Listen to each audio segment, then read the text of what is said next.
ready? You ready? Are you ready? You need in a tavern.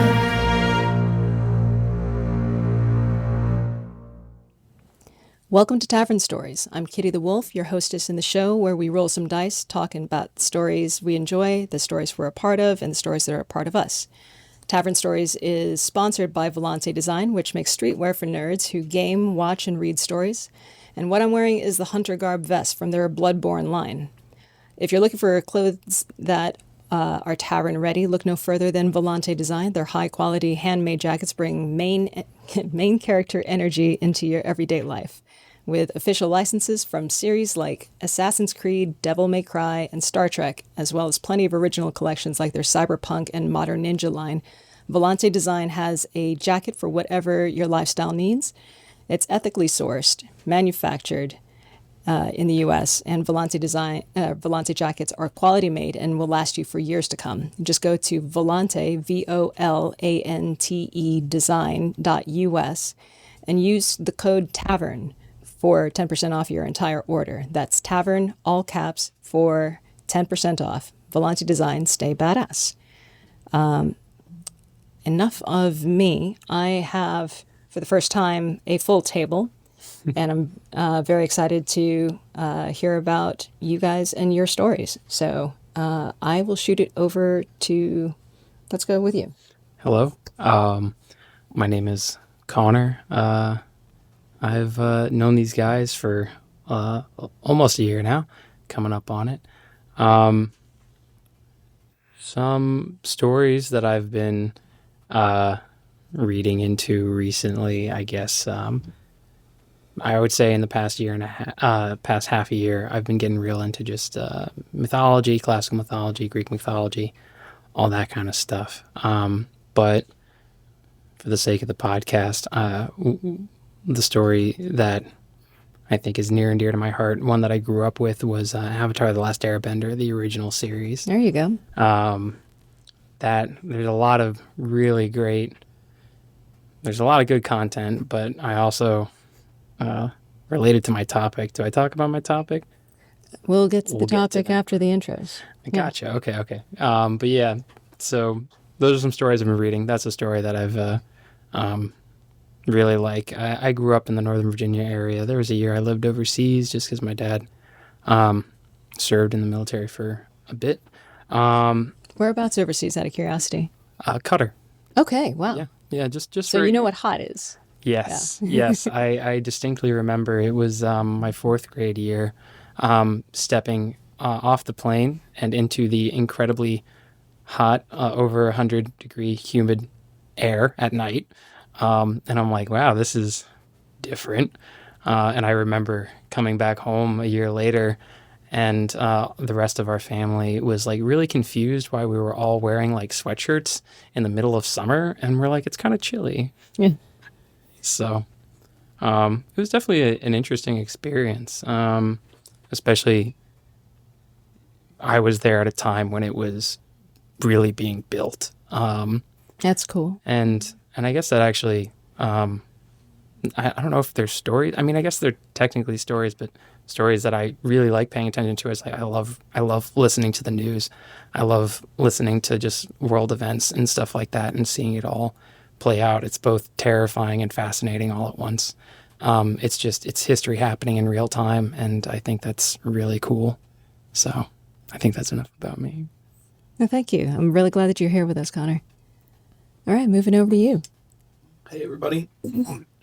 Sorry. Hey, everybody. My name's Kameron. I grew up in the Midwest, particularly in Ohio. Moved out here to Virginia about 8 years ago, 9 now. Seems like forever ago. But started getting into D&D and the kind of RPG games about 2-3 years ago. Something that, growing up wasn't necessarily allowed, just because there's a bit of a stigma on it, I think, even still. But my mom was a bit of a, older, Christian type, so she always believed that, D&D was the devil, for lack of a better word or phrase. So, 2, 3 years ago, got into it. And, between me and my friends, I've just been DMing a lot. So, looking for ideas, looking for, new set pieces, things of that nature. I grew up playing football um, since I could practically play it. I think I started in YMCA when I was probably like 6 or 7 years old, and then moved into contact right after that. Um, Won 2 state championships in the high school, and then started, getting into the whole MMA, Muay Thai field when I got out here, and just kind of I enjoy kind of bridging that gap between nerding out and fighting. So I think I think this is great. You get to hang out around the tanks. Yeah. Yeah, the real life tanks. Yep. Yeah, it's different in the same all at the same time. Getting hit was always cathartic for me growing up. Whether it be on the football field or when my best friends are doing it. So it's a form of stress release, and I'd never change it for anything in the world. I'm looking forward to the topics that you brought, and we'll list those out in a minute. And moving over to Scott, though, I'd be interested in your background. Yeah, so I'm probably the outlier here, and I enjoy. I started out with a nerding out process, so to speak. Cameron's my son, so it was when he came out, when he visited. I wanted to do things that he was interested in, and still to the day that he moved out here, still trying to find that common ground outside of an MMA gym. So they said I am the outlier who probably never jumped into this, just became acclimated to it by proximity. But when I broke all this stuff down, it was just it ties into life, And Chris, we've talked before about the military. We talked about martial arts, or even this. It's always a good versus evil and making the right decision. So everything is that veil's very close, So once again, I'm probably the outlier. I'm not going to be able to give you a comic book date or what movie it came from. But I know what I enjoy, and I know what I like talking to. So as far as my background, I grew up in New Hampshire all the way till I was 18. Went in the military, and I've been in some form of assisting with the federal government ever since.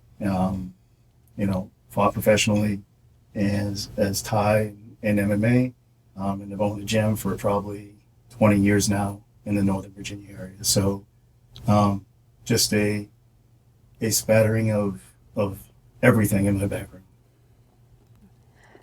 One of the things that I enjoyed about some of our earlier talks when I was just trying to figure you out was that you could transition from talking shop to talking about something like what's so interesting about The Witcher, or what do you like about The Punisher?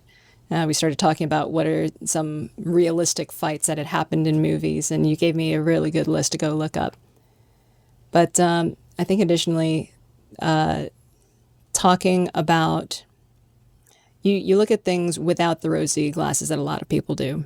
You've seen what people can really be like on the dark side. So a lot of the things that I feel like stories-wise portrays darkness, you can actually look at it and be like, no, not so much. Not so much.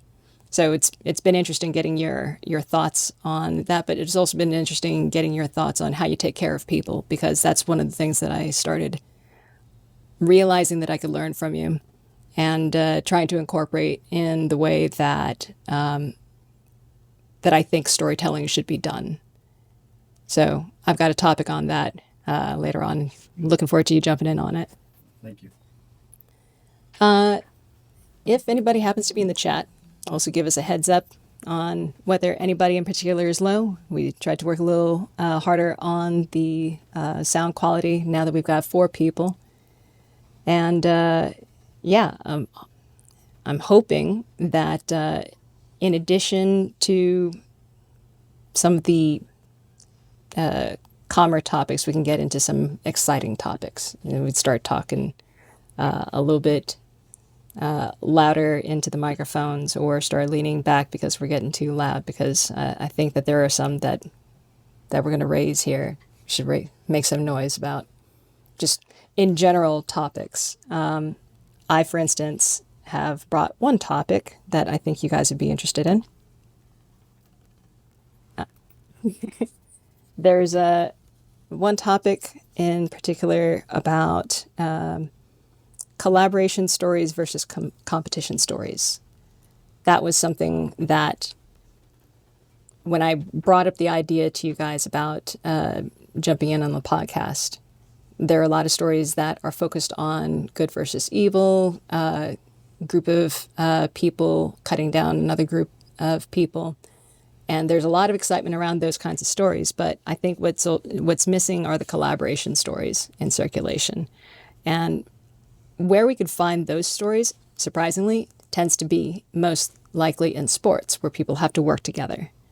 So we learn about good sportsmanship in those stories, and we talk about affording each other dignity and accepting each other's shortcomings or accepting each other's strengths and being able to work together as a team, as one, knowing that we all come from different places in our lives and different places in the world, different walks of life.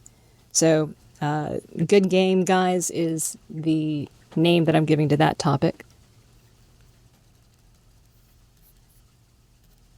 And the other topic that I'm bringing up is failure is. Failure is, and I want to let everybody answer what they, in their own words, think that failure is. So if we come up to that one, that's what I would like to be able to delve into. All right. So Connor, in a few words, give me a preview of what your topic was. Excuse me. My topic that I would like to talk about, I guess, is a sense of escapism and losing oneself to a story that you create or keep telling to yourself. I guess maybe taking a story a little too far, and how that can affect your head, and how that can affect your relationships. Okay. I'm going to call that one In Too Deep. Love it. Cool. All right. What about you? So I have a bunch written here, just to, depending on how many you want, but I guess the one I'll go with to start would be called To the Limit, and it's about how digging deep, finding your what you think is your limit and going past that, and taking taking opportunities that others may not have and feeling grateful for them, but mainly, whether it's your intelligence or your strength or whatever the case may be, your abilities, pushing past where you think you can go, and, finding in yourself to take that extra step, go that extra, 1%, and, just find your way to make yourself better every day. Okay. I like it. So we've got To the Limit. You said you had another one. Yeah. And then I touched on it, briefly in the introduction, but I played football for a long time. So just what it's like playing in a team sport versus, doing something, finding gratification and doing something yourself. Winning a football game versus winning a fight. Two very different things, and, sharing, that satisfaction. So I call that one Set Hut. Set Hut. Cool. Do you have another one? No, I'll pass it over to Scott. All right. Scott, what you got?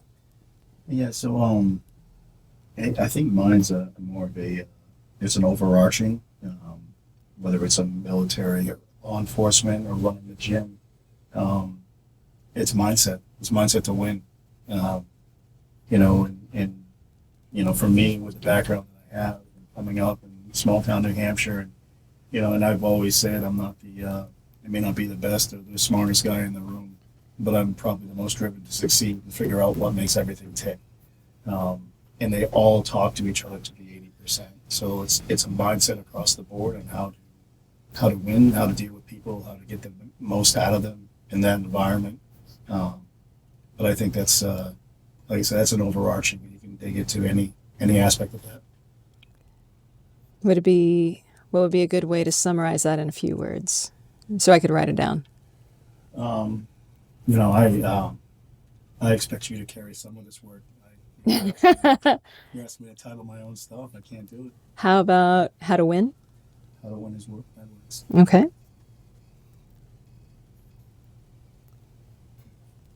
All right. I'm going to adjust your sound in a second here.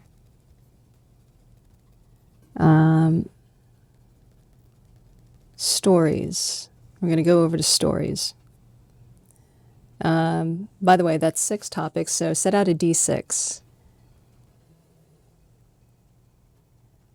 So that one's going to be the topics die. Go ahead and what story are we putting down? You're calling your shot that you can bring it back to if we ever. Oh, I'm gonna do Avatar: The Last Airbender. Yeah, Sweet. That's one I know very well, and there's a lot of good stuff in there. So Awesome.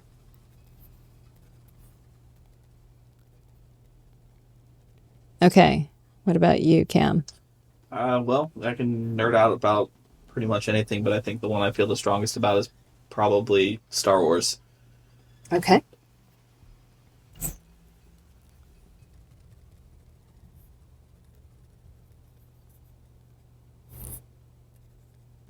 And what about you, Scott? Caught me off a little bit with this one. If I had to choose, something I resonate with the most, I'd probably go with The Witcher. The Witcher? Nice.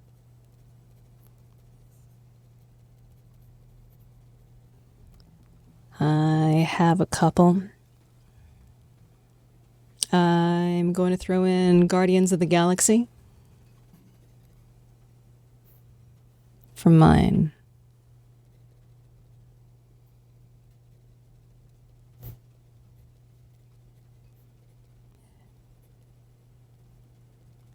I can spell. All right. So we can add a couple of more stories. I think just to mix it up, I'm kind of curious about any history stories that you want to throw in. Do I have any good history stories that I want to throw in? I wasn't prepared for this. You're fine. If not history stories, then do you guys have any additional stories that you know how to bring it back to? Well, I can help Connor out here. You know, one of the big things that, that I like to nerd out about too, and one of Scott's favorite movies actually is Troy. Okay. So part of the Odyssey, the Iliad. Yeah. Bit of history, bit of pop culture, and both of those. So. Yep, I could do that. Okay. And let's see.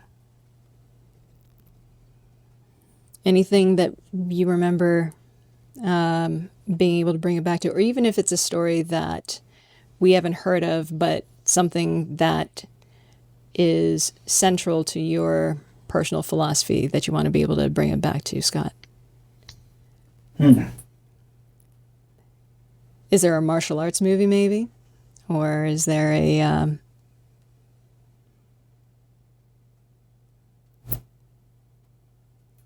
Yeah, it's a tough one to think off the top of my head. I mean, our go-to as far as bringing it back, reference point all the time is just 1% better every day. Okay. So I guess if anybody here collectively can come up with something historically or a movie that everybody gets 1% better every day, because that's all we can ask of anybody. But that's always my go-to. That's always my fallback. It's like, how do we get better than yesterday? So if anybody wants to help with that or has a reference point on it, I'm all about falling back to that. Is there a training or like a training for a fight kind of movie The first one that pops to mind is Real Steel, for some reason. Yes, so honestly, it's not even a fight movie, but I'll go back to this quite a bit as far as one of my favorites is Good Will Hunting. Okay. And the end of it, when he says, the best thing I could ever wish for is for you not to be here when I knock on the door. Nice. You Yeah. hope to get everybody to the point where they no longer need you. So it's that mindset of 1% better every day gets you where you want to go, to include your confidence. And my hope is that you surpass anything that I've ever done, ever could do to help you, and you become the new me. Awesome. Got it down. All right. So if you don't mind pulling up a D6 as well, you're going to roll for stories. Whoops. Sorry about that. And let's see which two come up. I got 5. 5 and 4. Okay, so for the topic, To the Limit, and for the stories, Troy. So unpack To the Limit, and then we'll figure out how to bring it back to Troy. Okay. And Scott, if you don't mind flipping the hourglass, that'd be great. All right, so To the Limit. Give us about, unpack that a little bit. Okay. So I got the idea for this topic from my training in Thailand. I went out there in 2018 and I spent about 2 months roughly training out there. And one thing that's different out there than maybe people have an idea about here is that these people, they do the Thais, they do this every day. So as long as we go to work an 8-hour day, that's as long as they do, their martial arts. So our day would typically start at about 5:30 when, the roosters would crow on the camp. And we go for, about a 3 to 5 mile run. And then we come back and it's about another 3 hours of training after that before we even have breakfast. And then you have about 2 to 3 hours in between. And then it's the same thing again. You strap on your shoes, you go for a 5 mile run, and then you do another 3 to 4 hours of training in the afternoon. It's a 12-hour time difference as well. So it's exactly 12. So for a month, I was out there by myself. We had a friend that lives out there. He was kind of coaching me through the whole process. And it took me probably about 3 days to realize, this is some of the hardest things I've ever done in my life. Not only being away from everybody that I knew and all my friends and, teammates and things like that, but the work was exhausting. It's more than, typically you go to the gym for maybe about an hour, maybe 2 a night, right? Yeah. Times a week. This was every day, 6 days a week, sometimes 7. And the only times you'd really have off is if one of the people on the camp had a fight. And even then you'd still work out in the morning, 4 hours, and then you'd go to the fight in the afternoon. So I do remember having one kind of existential crisis one night, thinking, I'm going to buy my own ticket. I'm going home. Everybody, I don't care what they think. I can't do this. Mm-hmm. Getting ready to ring the bell. Just ring, yeah. And at the time, I didn't have any shame in it because I was just exhausted. I was looking for the way out. And one thing growing up that I was always told was, if you give yourself an out, you'll always take it in the future. So you start slow. You're gonna eventually always come back to it.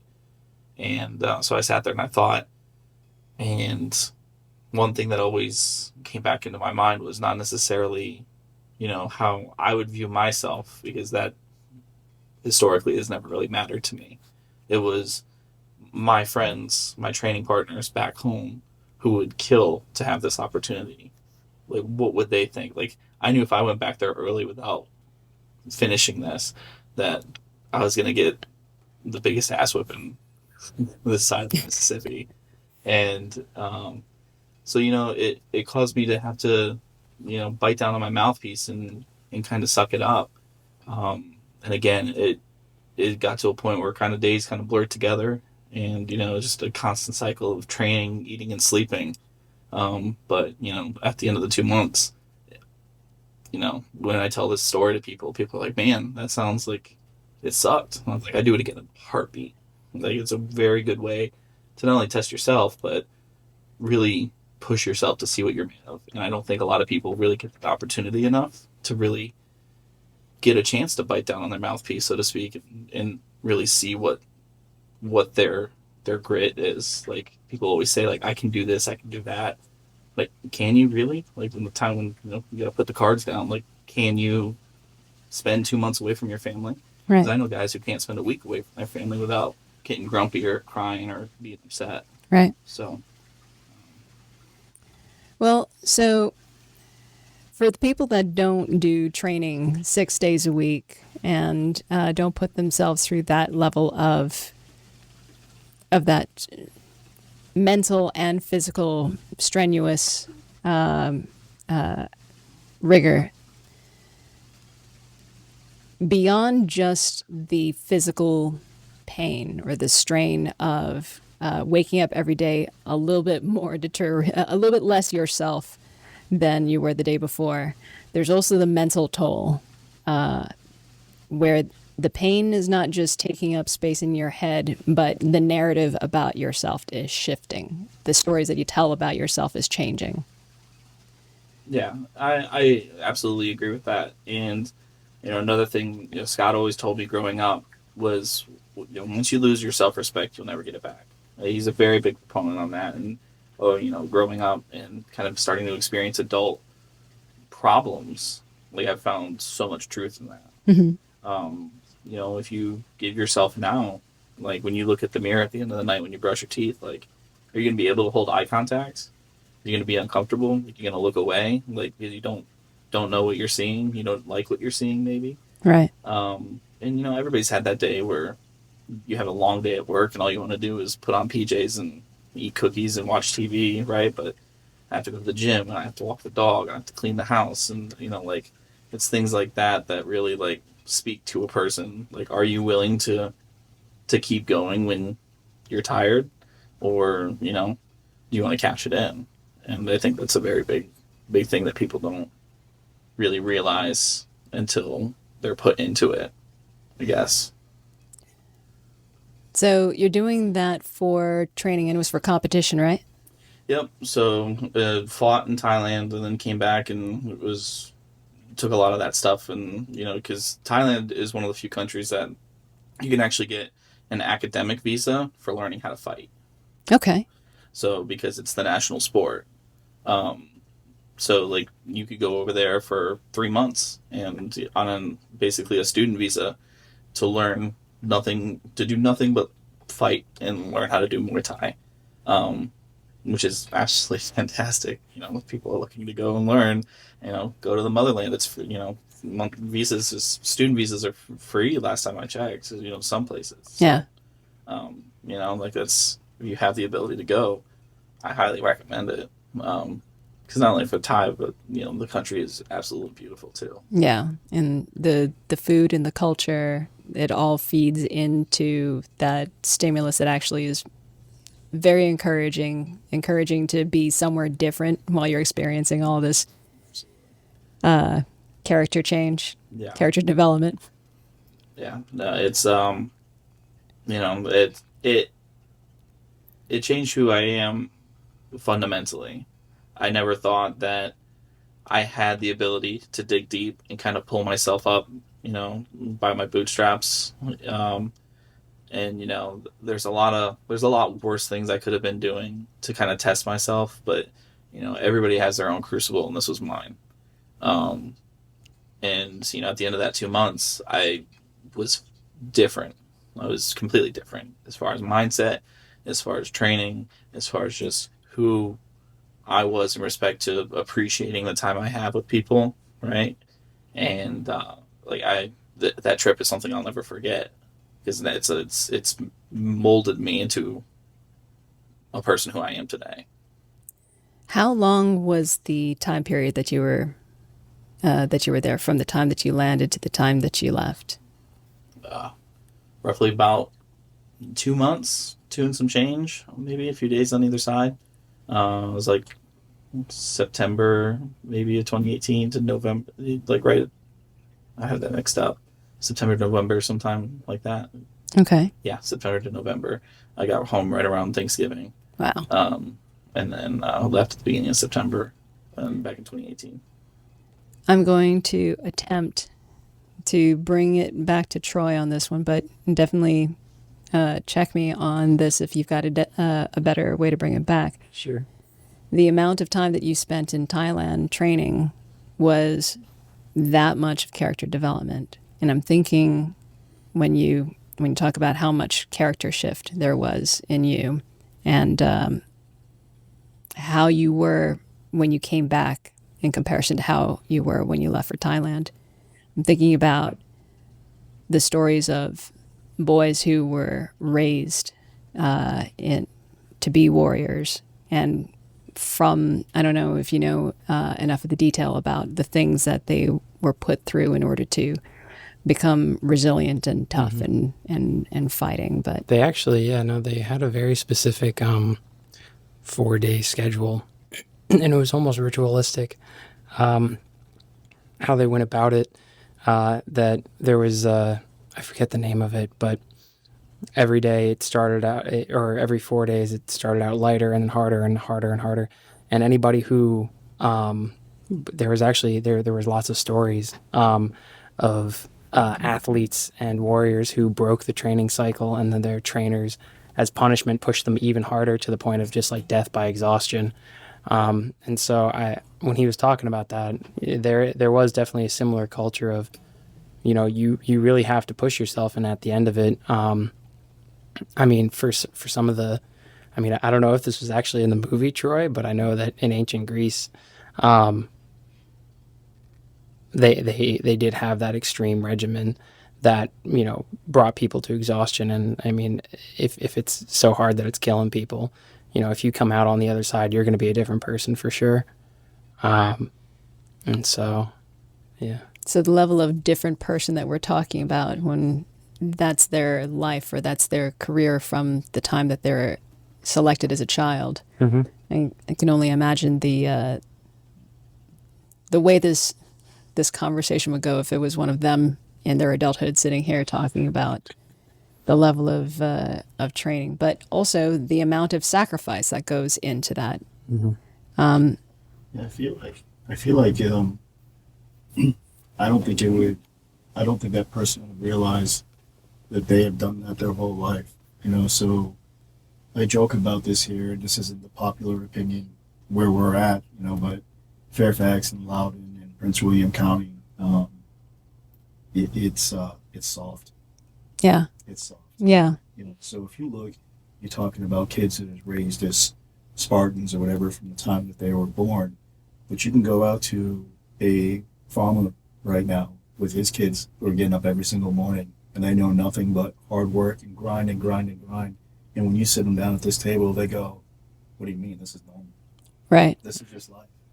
So we have a much easier schedule than any of those folks had back then, but they didn't know they had a hard schedule. They didn't know they had a hard way. Yeah. And for Kameron or anybody else, you look at Kameron, and that was tough. That was a tough 2 months for a kid to go out there and be like, I'm going to a different country for 2 months. But think about how many kids join the military and leave from a state, go to another state, and they're in it all day for 2, sometimes 3 months, just in basic, and they make it, they live. Yeah. Right? It's a change, but they live. So, you look at that and you go, it seems so extreme because it's Thailand. But anytime you remove somebody from their comfort and you put them somewhere where it's uncomfortable, it's extreme. So, and we have thousands upon thousands of people that do that every day. Yeah. So, yeah, I mean, I get it on one side, but on the other side, it becomes normal. I think the amount of coddling that happens in an urban area when we're talking about something that's supposed to be a regular, rigorous lifestyle,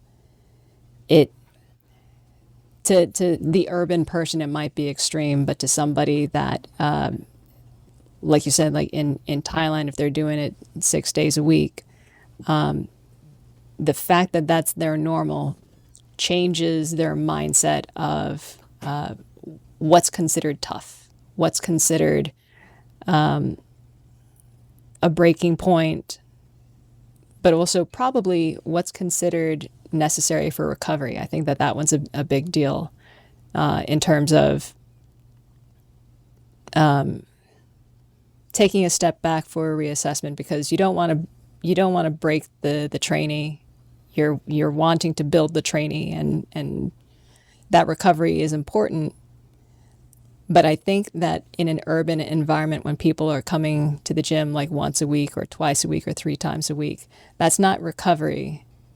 That's not a break. That's not considered rigorous. In their head, it's rigor. But what you went through in Thailand, like I'm looking at the spectrum of what hard is and what different people's hard is.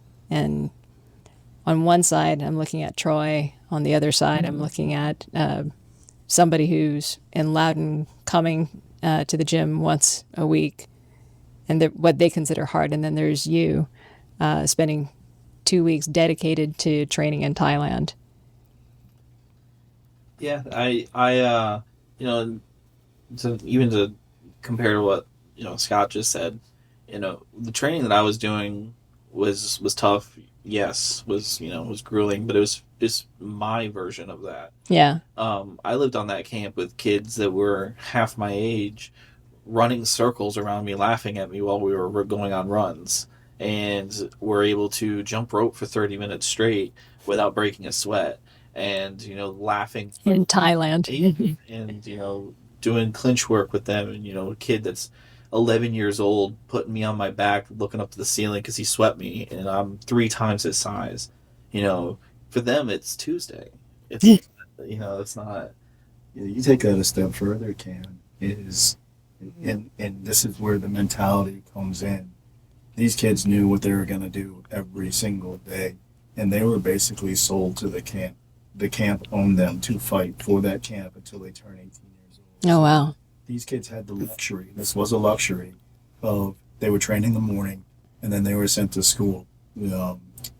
Pete made sure he was the head boss, and he made sure that the kids had an education. And I'd say that 95% of the Thai camps did not do that. Right, the kids were there. They worked all day. They trained all day. But then these kids came back. They did their schoolwork, and then they trained again for an evening session. But these kids, without a doubt, were owned until they were 18. They fought when PK said they fought. They got out of line. They got in trouble one time, and he was whacking them with a cane. They understood. Oh, wow. Yeah, he was whacking them, and that's their culture, right? So, here you got Kameron over there, and he's doing 2 months. In his head, it's the hardest 2 months ever. Yeah. And you go all the way full circle back to old school gladiator training from birth. These kids were there from birth doing probably that same level of training. Yeah. And it's okay. It's okay. So it's the mindset of accepting it and what American heart is versus other countries. Yeah. I mean, kind of building off of the American heart versus others. One thing I've heard about actually is you mentioned basic earlier, that basic requirements have slowly been shifting down, and how, it's just like, we're comparatively getting, it's not just we're soft, we're getting softer. And, what does that say about, I guess, us as a nation? But we occupy a very fortunate space in the rest of the world, but kind of at what cost? We do, and I don't want to. You can jump in. I'm sorry. No, go ahead. Yeah, so I don't want to. Even military wise, and this will probably not be the popular opinion for everybody, but how soft we have gotten. And, I've seen people that have retired recently, and they're like, "Oh, that's enough. Like, I've done enough. I'm going to get that retirement money," and they have no motivation to go past that. And I'm like, I don't recognize that military. That's not the military I was in. We always go. You just keep going, right? And and even dealing with, which is the taboo subject today. You've got women in the military, you've got this, and you've got, combat. And you look at the difference. And I actually thought this on the way here, and I'm like, I don't know if I'm going to leave this out or not. Bring it. But, I had a conversation about 6 months ago with another coach. I won't call him out, but he's got 2 boys and 3 girls. And he said,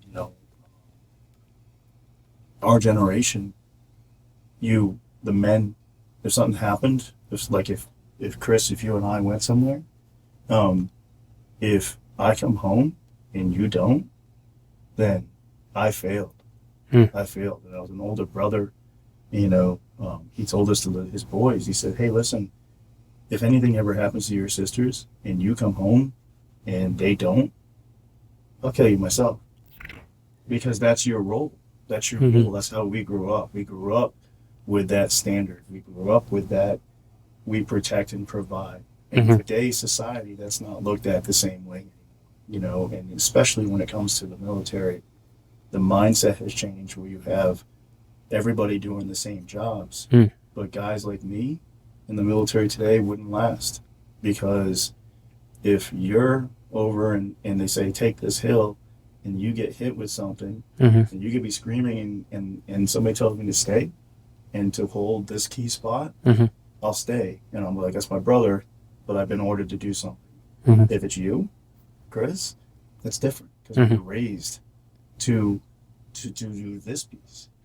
So in any case, it's a weird dynamic of how everything has morphed and shifted away from the way it used to be to the mindset of today. And it's bled so bad, coming full circle, it's bled so bad that it's in our military, it's infected in our military, where this whole, whether it's toxic masculinity or whatever the case may be, everybody has become softer across the board. Situations like this, it's life changing when it should just be a life experience. Right. A little long winded with that. No, that was, as a matter of fact, you're being agreed on right behind you. And Declan's saying, I don't think that's an unpopular opinion.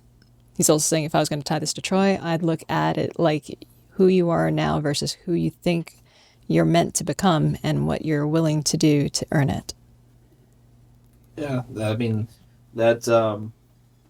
was, I think every kid goes through that at some point in their life when they look at their parents and they go, what can I do to make them proud? And that was definitely one thing for me, not only to prove to myself who I was, but to prove to, the people important to me that I could do it. And so I had an idea of who I wanted to be, of someone who was tough and could be, relied upon.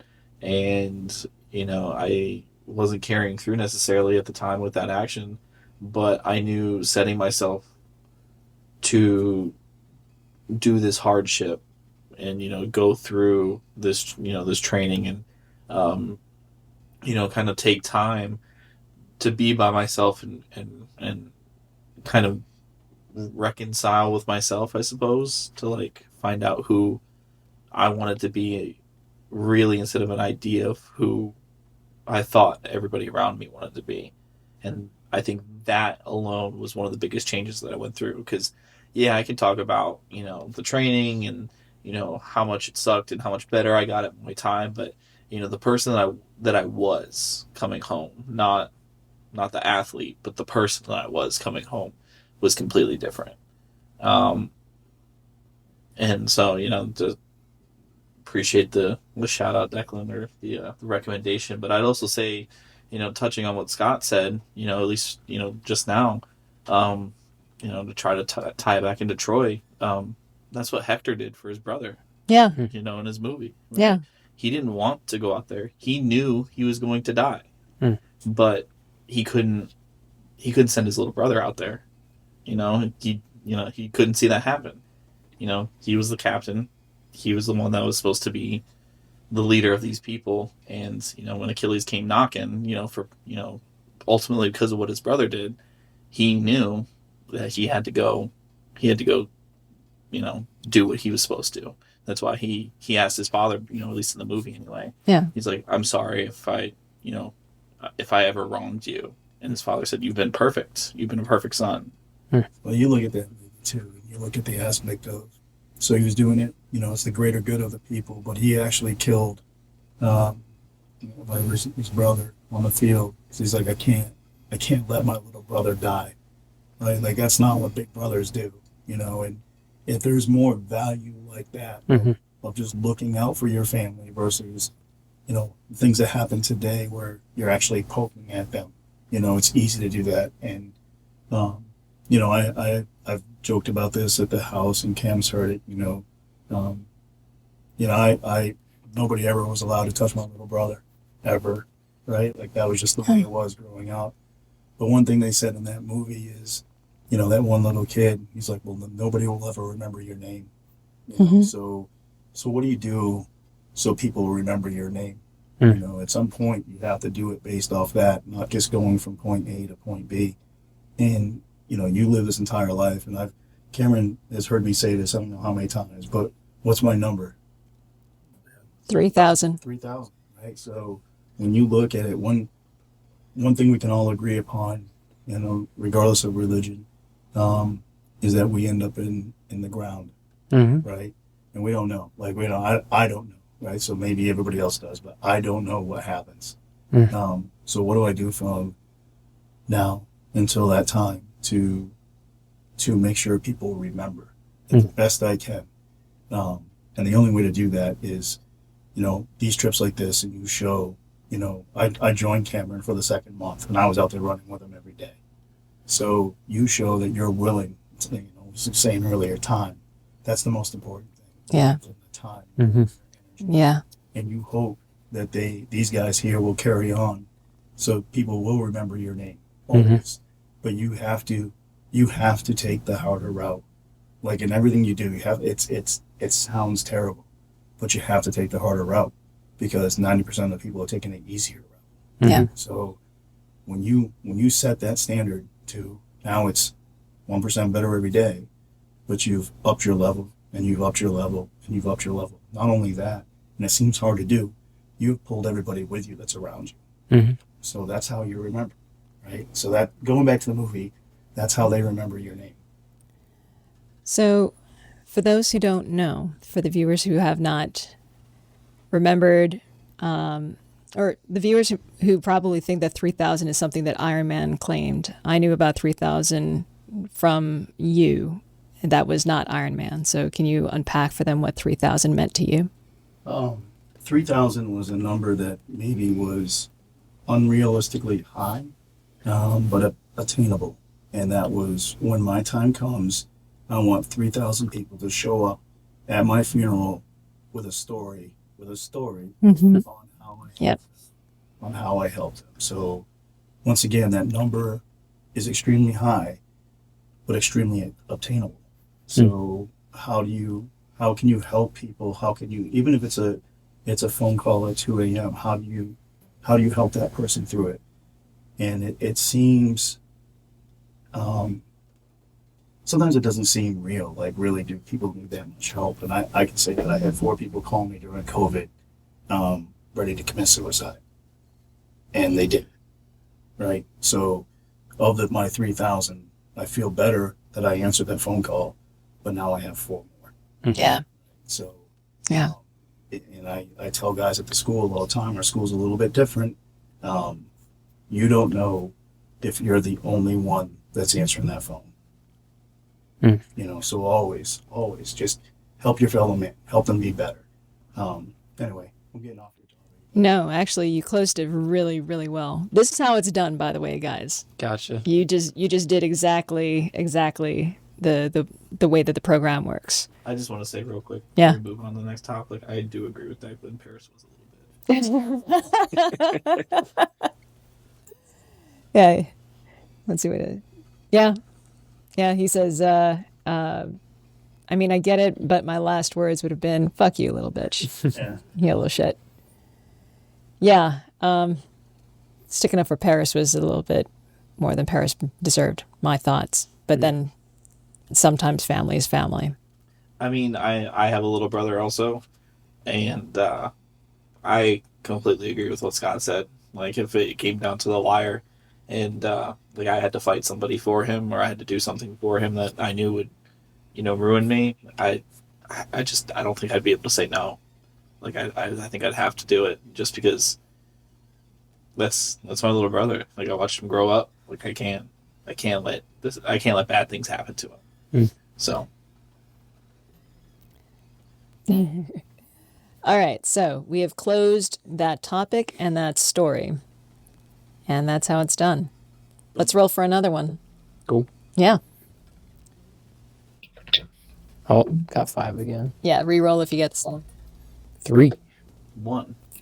All right, 1 and 3. So 1 for topics is good game, guys.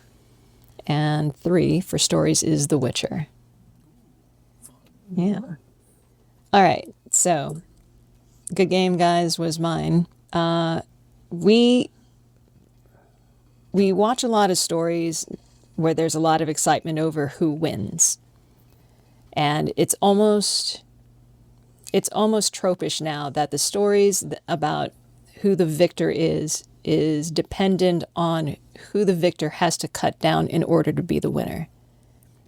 That in order for me to win, you have to lose. Which is, I mean, that's how competition works sometimes, but then there's the other way that competition can work.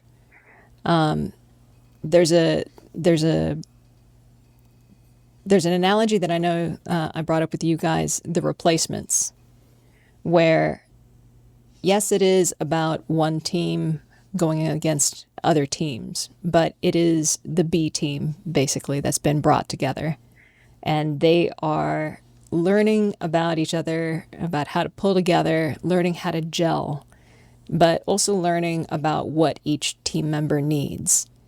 And in my mind, there aren't enough stories like that. And not just in like the athletic realm, but outside of the athletic realm, there aren't enough stories about finding out about the person with you and finding out what's holding them back and helping them through that. Or finding out that you're allowed to trust somebody, regardless of what you've been through.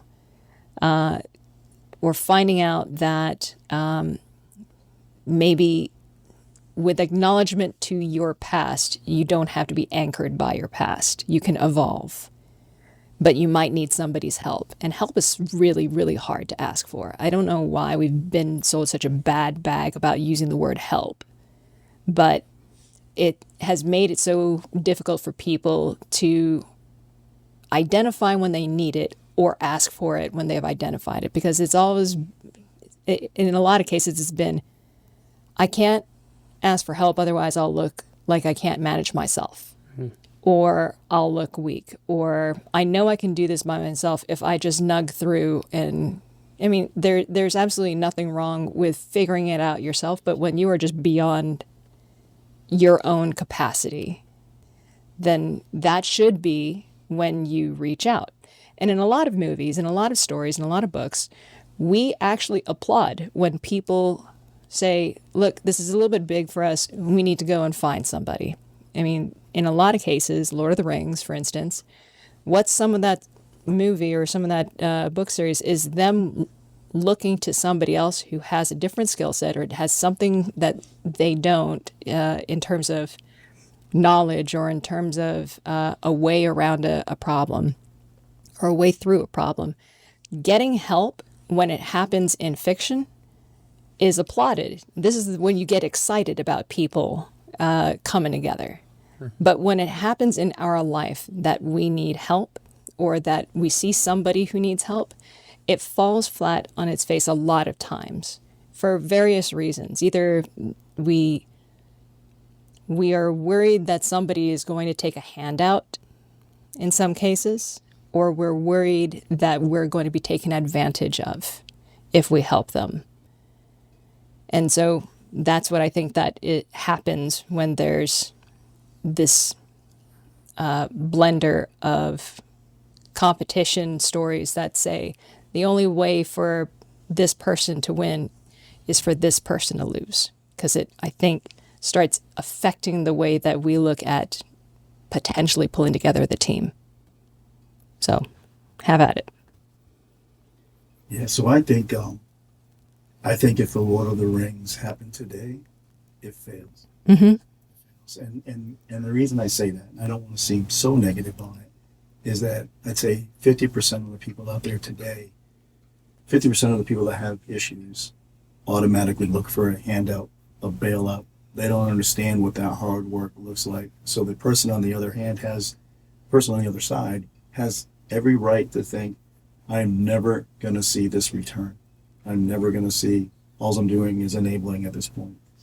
I'd say of that 100%, another 40% are out there, and they won't ask because they don't want to be wrong. They just won't ask. And it's your 10% who know, like, I'm almost there, and I have the drive, and I'm going to finish. Those are the ones that will actually come forward, and those are the ones you can trust. So your Lord of the Rings would have been finding the right 10%. Right. Because today's society is about, one, not being wrong, and a sense of entitlement and just taking. Yeah. There's not many, and I don't know, you guys are a little bit younger than me, so it's hard to really give a good assessment on this being in this area, because it is so entitled and it's so give me. And there are pockets still of hardworking folks, and I know they're out there. I travel through, I see it. But generally speaking, of what I see here, and social media and what you see on television, that quest fails today. Yeah. Yeah. And I think when it comes to I have to be right in order for, or someone else has to be wrong in order for me to be right, that is also competitive. It is also full of hubris. And helping somebody is not hubris. I think that once you take am I ever going to see a return for this action, that becomes closer to the competitive kind of story, because it becomes a transactional favor. Yeah. So, and I understand. And when I say that, I'm not talking from a personal experience, just trying to feed off of what you were saying. Yeah. But a lot of people don't want to help now because it is just a transaction where you're giving either it's time or generally money. Yeah. And you're not going to get it back. So we've always said, I've talked to Kameron, I tell everybody, do kind acts because you want to, and never expect anything in return. But if that person keeps coming back and they're trying to help themselves, you're not helping that person anymore. Yeah. You're just enabling them. Yeah. You've robbed them of the ability to problem solve or to, build the grit of, on their own. Yeah, it's just like I said, it's a different. This area is different. This time is different. Yeah. And I'm sure there'll be a point where it morphs back, and that whole system of weak times produce. And we all go through this stuff, right? I don't think any of the strong people are gone. They're still there. They're just frustrated with the weak. Yeah. And the weak are taking the easier path every day. Yeah. I don't know. Be interested to see how it plays out. I mean, being completely honest, it's just like I've been in that state of being paralyzed to ask for help, and I do think it is. I think for me, and I think for the people that you're talking about who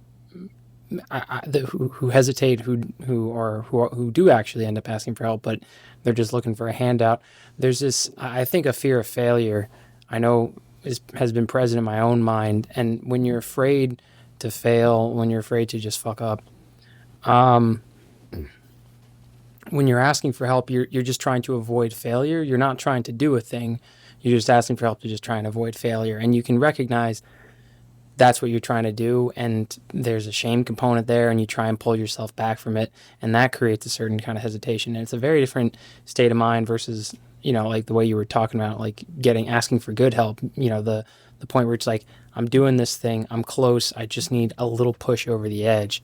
Mm-hmm. And if you got to get out of your own head, and I'm still working on it, just of not being afraid to fail, and not thinking of it in terms of just like, I'm either doing it or I'm not, or it's just like I'm either a success or I'm a failure. It's just you are either doing things or you're not doing things. It's just like people can decide, other people can decide. It's just like if you're a success or you're a failure, but you have to act.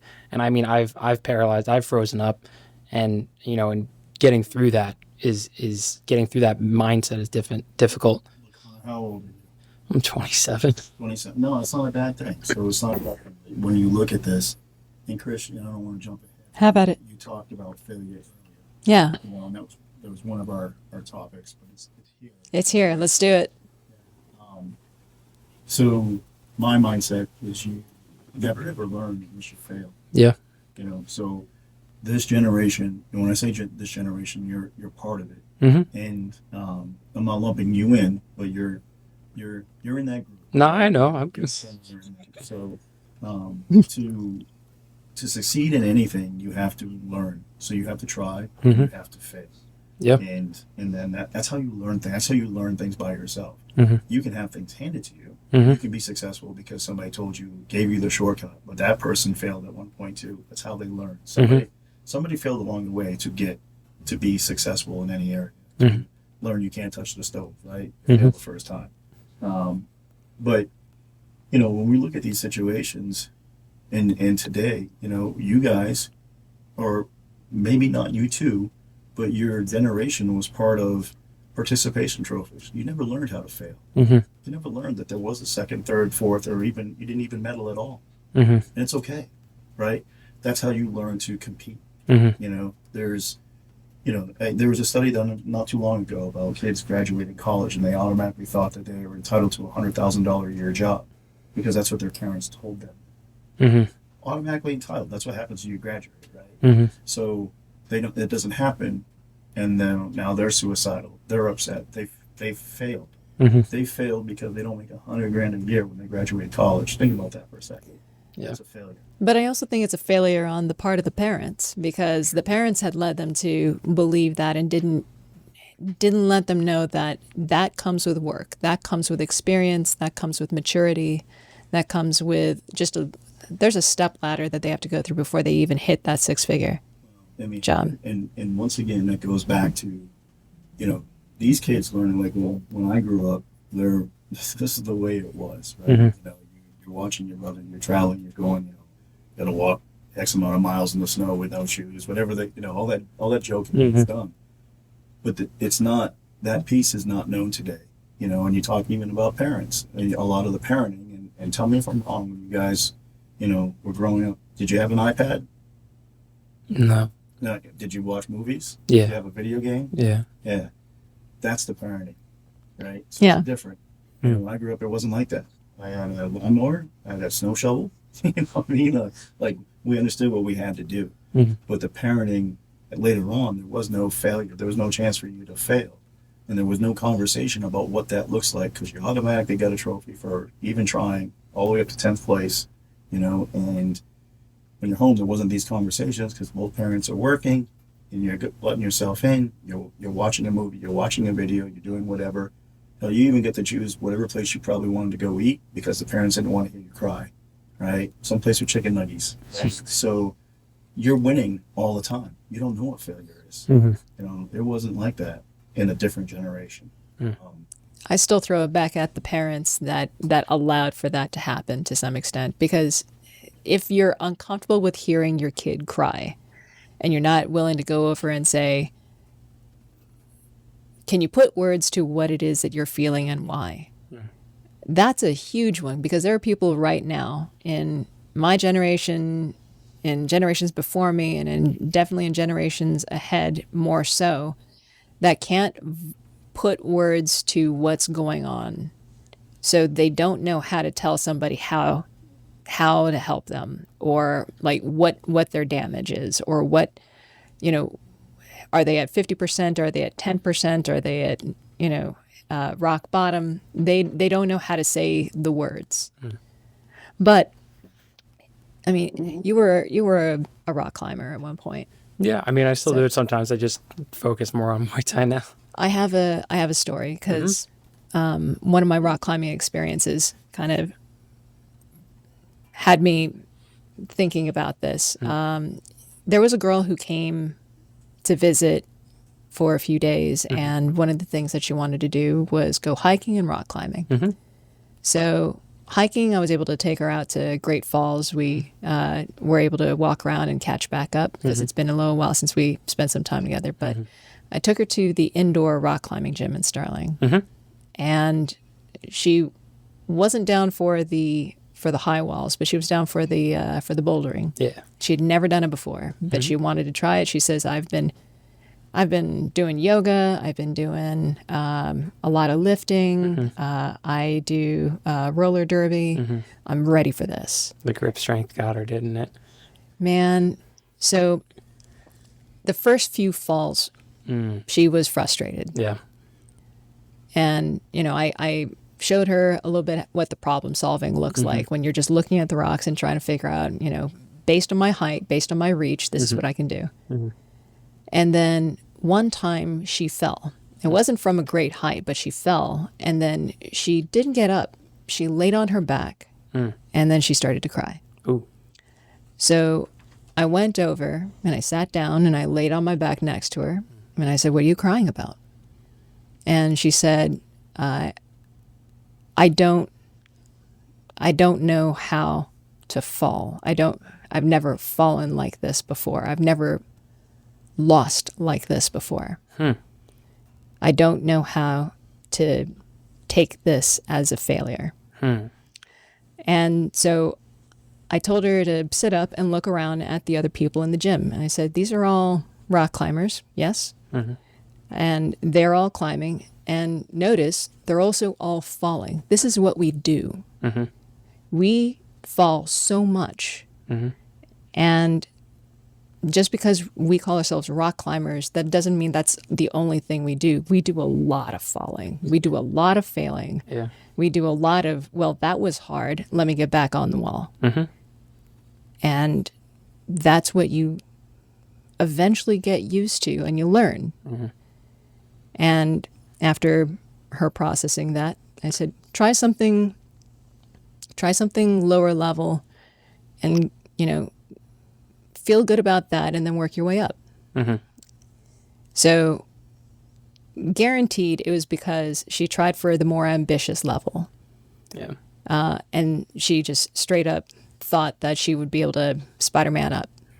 And after the falls, when she finally started from the bottom and then worked her way up, she figured out what her favorite level was. So I think that that's one of the things that hasn't really sunk in for some people is that we all fall. Yeah. It's what we do. No, I agree. And I mean, I definitely, when I first started, I got frustrated with seeing people seeing little kids just doing V4s and stuff. And I'm like, Yeah. what the hell, man? This is ridiculous. I should be able to do this. Because I have the upper body strength and stuff like that, but it's just, it's just certain technical things, certain grip things. And, you just got to humble yourself and just kind of start from the bottom and work your way up. And, but I mean, also in terms of failure, in terms of when we're training at the gym, I know you guys always say, if your partner's winning, that's fine. It's just get in work, being on the back foot, get in work, trying to, just go on the defensive, turtle up, something like that. It just, you can get in work when you're winning and you can get in work when you're losing. It's all experience. It's all contact. It's all good. It's just, you can learn just as much from falling, as you can from, making it to the top and tapping out. So. Well, it's a team setting too. So when you're talking about stuff and your failure means your brother or sister are succeeding. You know what I mean? So if you're looking out for the team, the collective, looking at it like I'm not always winning is a selfish mindset. Yeah. Because you are training. You and I are rock climbing together and we're learning something. I'm helping you and you're helping me. If you had a better day, good on you. Right? Because we're close. We're brothers, we're sisters, we're families. So it's a collective win. And even if they get up a little bit better than you, that's your training partner. Yeah. You have no choice but for them to pull you up. So it's all when you look at it like that, it's all winning. Yeah. It's all winning. But anyway. So bringing it to The Witcher. Speaking of a group of guys who don't like to be taken advantage of, but they know that they are for other people the necessary evil, it's a group of guys who are trained to do something that nobody else can't, except for that clique of guys who've gone through the rigors, taken, what is it, the test of grass, I think it was. And within that group, there are not just strengths, but also weaknesses that they are all aware of. Lambert's got an attitude. You've got, trying to remember the name of the other guys, but they're all generally, in their own ways, not just worried about the longevity of being witchers, but also worried about each other. Like, how are you dealing with the village running you out after you just helped them? Well, I think, kind of tying back into original conversation as well.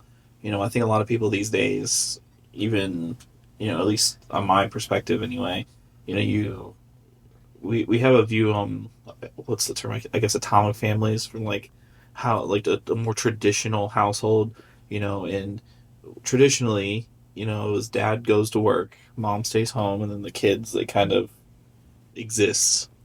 And I think that as humans, we've evolved, and now mom and dad go, and kids go to daycare or go to school, and they do this, that, and the other. But I think still, at the end of the day, everybody has that root of dad provides, dad takes care of everything. I can't remember who said it, and it is a little morbid, but is women and children are the only ones that get loved unconditionally. Like, men are the only one that has, like, if family falls apart, the first thing that you'd ask is what he do. They run out of money, he should go get a job. So I think I think that mindset of why people can't ask for help today reflects onto that. It's it's that self kind of reflection of am I letting somebody down? Am I letting myself down? Am I letting my family down? And then so people won't ask for help because they don't want it to be known. And I think you're right earlier in saying that you need to have hubris in order to ask for help. But I think the reason why people don't is because there's such a negative connotation on people, and specifically, dads, I guess in this case, men, who can't provide for their family and things like that. So to tie it back into The Witcher, you have these group of people who are only accepted by society when they can have something to offer, right? And then when they don't, they're not needed, or they're not wanted. And so I think, again, my kind of point of view on it, because 9 times out of 10, unless there's a monster in the Witcher universe, they're trying to shoo him out of town. It's bad luck. Monsters are coming because the Witcher's here, not the Witcher's here because there are monsters. Exactly. Yeah. Yeah, so I agree with you, and I really, the reason that I resonate and I like The Witcher so much is, one is he can be standalone, he can work on his own, but specifically he represents to me something I absolutely, I love to hear it, and it cracks me up, is toxic masculinity, right? He's that guy, and he's only necessary when bad things happen. And you're tying in all these different things, but toxic masculinity is not toxic. These guys are just masculine, right?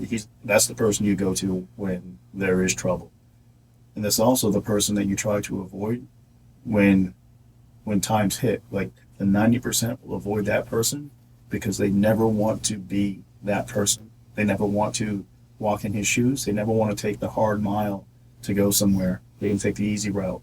And when they go to that person goes, hey, let me help you fix this, right? So I can help you here, but I'm going to help your structure and your accountability on how you're going to get there. That's what they don't want. They want the handout. They don't want the work that's associated and they don't want the guy who has toxic masculinity to be the one that shows them the way, because that now means that you are him and you're accountable the same way. There's nothing toxic about it. It's good. It's just it's real, and that's what people will gravitate to. When I say people, it's again maybe not the popular opinion, but when you talk to your girlfriends and something goes wrong, if something happened with you and Eric, or the car's repossessed, or the house is Foreclosure. Yeah. nobody's looking at you. Nobody's looking at you. You know, and when you talk to your girlfriends, what's the first thing they'll probably say? What did Eric say? Or what did Eric do? Yes. Right? So guys like Eric are necessary. Right? Guys like myself are necessary, you know, people at this table, because they are part of that 10% that is considered toxic, but at the end of the day, absolutely necessary. And everybody wants that person around when things get tough. So I'm going to bring it back to the collaboration versus competitive stories, the kind of stories that aren't as much in circulation and should be. There are, when we're seeing characters noticing each other's shortcomings or noticing their weaknesses and trying to help them save face or trying to help them work things out. What we're also noticing is that the character that needs help, or the character that has fallen face first just in life, there's something like an accumulation of events that led to them falling face first, right? That's what they're going to get judged by, or the failure in life that they had. So everyone who is in a position to help them is now in a position of judging that character who's fallen face first. And what's important for them to realize is that there is an arc that everybody is on. That everybody is on a character or on a hero's journey. And where you are, whether it's on a redemption arc, or where you are on a trying to catch up to in Dad's footsteps, or trying to become the person that I want to be, but it's gonna take some rigorous gauntlets in order to get there. There are failures along the way, and that one faceplant that everybody sees is just one of many faceplants, but everyone's going to stand around and judge that. There will be that 10% of people who are going to come over and say, look, bud, looks like you're having a bad day, right? But in addition to that, people will come over and say, look, bud, you're having a bad day when there's an emergency as well. I think in terms of collaboration versus competition stories, also about things like The Walking Dead. So zombie movies where everybody has to find that clan or that group that they're going to pull together in order to survive a zombie apocalypse. In The Walking Dead, you find the people who are capable. But how do you know when to invite somebody new in? Because you're sizing them up. And when you're sizing them up and it's a matter of life and death, you're weighing your numbers, like where are we weak, with what can this person bring to the table. And it's hard to be that other person that's outside of the clan when all you've got is like you're running on fumes, you've got like one ration in your bag, you've got like a bum shoulder or something like that, and you're nearly out of ammo, right? And chances are maybe you were a bank robber and that's how you survived this long. Or maybe you were somebody who left your little brother behind and you never caught up with them. And that's what's weighing on you. You're coming to that group looking for help and looking at your own failures. And you know that group is looking at your failures as well. But finding out that person also can add to your numbers. That person is also a survivor. Has to be a survivor because they made it this far. trying to decide whether that is somebody that you can add to the clan and learn to trust is a collaborative story.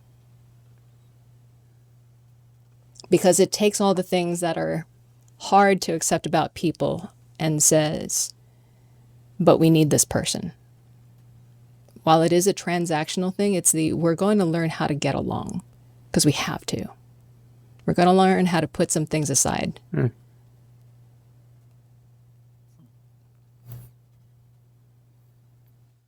I get it. You got a rebuttal. I see you growing one.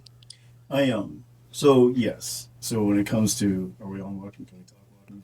Yeah, let's do it. Yeah. So I've told Kameron this several times. You know, I've read this before about living is 12. You're 12 meals away. You know, your neighbor is 12 meals away from either being a cannibal or a bare minimum coming to take your stuff.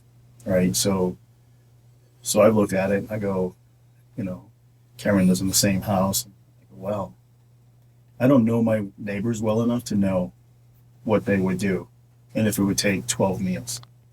Right.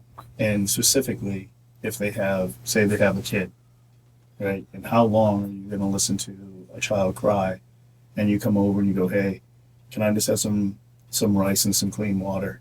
And I go, yes. And they see that I'm pulling from a vat of rice and clean water. And the next time they come over and I go, hey, listen, I'm going to give you some more, but I can't keep doing this. I got to take care of my own. So how many more days go by when that person from the 90% or possibly from the 90% comes back and tries to take what is yours? You know, so when you're talking about trying to get people to fit and stuff like that, in today's world, you know, you're almost better off protecting your own, right? Protecting the known.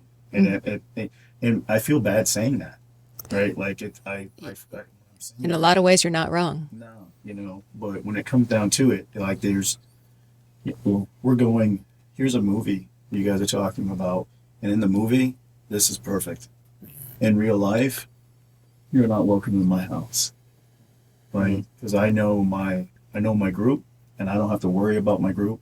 And do I like myself more for saying it? No. But would I do the same thing 100 times over? I would protect my group. I can't run that risk. I couldn't run that risk of what they could do when you, like I said, these not studies, but you're talking 12 meals, 12 meals away from somebody taking a life. That's a scary situation. And that's not including Loudoun County when you're used to going down to whatever drive-through you want to go through, whatever supermarket you want to go through, and you get what you want when you want. That's a mentality. So come day 2 of your child, your niece, your nephew screaming for food, what are you willing to do? I mean, even the terrible storm down in Texas a couple of years ago, people just didn't know what to do in that situation. It's just like power was out, everybody was deadlocked, like people just died in their homes because they were just so used to getting things. And I mean, honestly, like, I'm not saying everybody should be like a doomsday prepper, but how many chances do you have to be prepared in your life? It's just like there's ample opportunity to just kind of like put a little forethought into shit, and just be thoughtful and think about, like, maybe food doesn't come from the supermarket. Maybe it comes from a place that takes a lot of time and effort, and if the very fragile supply chain that we have falls apart. Yeah. The preppers did a great job. You know, people did a great job during COVID preparing because everybody, you know, the first 100 people in the store got toilet paper. It's a joke. You know what I mean? On this, it just shows the dysfunction of here. It's a United States thing. You know, where other countries they're I've said this before, they're sweeping dirt floors. You know, and they're eating together. Unit is eating together, and they're happy to be together. And they're, you know, there's one run to the grocery store, and they're cooking, and that's a family unit. This here is different. This is different than it was even 20, 25 years ago. You know, we used to sit down on the table together. We used to eat. We knew what each other's day looked like. How many families do that? They sit down. The whole family sits down at a table and eats together. You know, probably one of the few. When we sit down, what turns off at the table? Phones away. Phones away, and we're having a conversation. Mm-hmm. You know, and I don't think many people do that anymore. You know, this. So anyway, you know, full circle on that. I'm not sure how much I would trust my neighbor, and then specifically a neighbor in an area like this that is all about the hustle and what you can take. That's the state of things. That's the state of things. And part of the reason that I think that it's really important to look at the stories that we have been told up until now and the stories that we need to be telling going forward is, what if the humanitarian crises that happen elsewhere in the world were to happen here? Because at some point, when people become divided enough that people that you thought that you could have confidence in, you no longer have confidence in them, because what you had confidence in were their words and not their actions. Mm-hmm. The difficulty there is deciding what to do when you've established your clan or your tribe or your unit or your family, and then seeing someone who could potentially add well to that, but you have this block of, but are you worth the risk? That's what the accumulation of stories up until now has given us, or has brought us mindset wise, because it's turned mindsets into very competitive, distrusting, I have to win, and in order for me to win, you have to lose sort of mindsets. I think that's generations upon generations of layers upon layers of competitive stories that have led to the mindset that when you face that decision, coming across somebody that is an unknown entity, they could be a 1, they could be a 0, they could be a -1. And you're trying to figure out, do I roll the dice on this one? How do I know whether they're going to follow through? And this is not a hubris question. This is absolutely they can help me and I can help them, but I don't know yet whether I can. They're asking for help, and I don't know whether to tell them to nug it through. Because I have me in mind to take care of. Firefly had a really good line in this. I don't know if you remember Captain Reynolds in Firefly, and for those who who haven't seen Firefly, it's a space western. Check it out; it's hilarious, and it's great character development, great stories, lots of heist scenarios.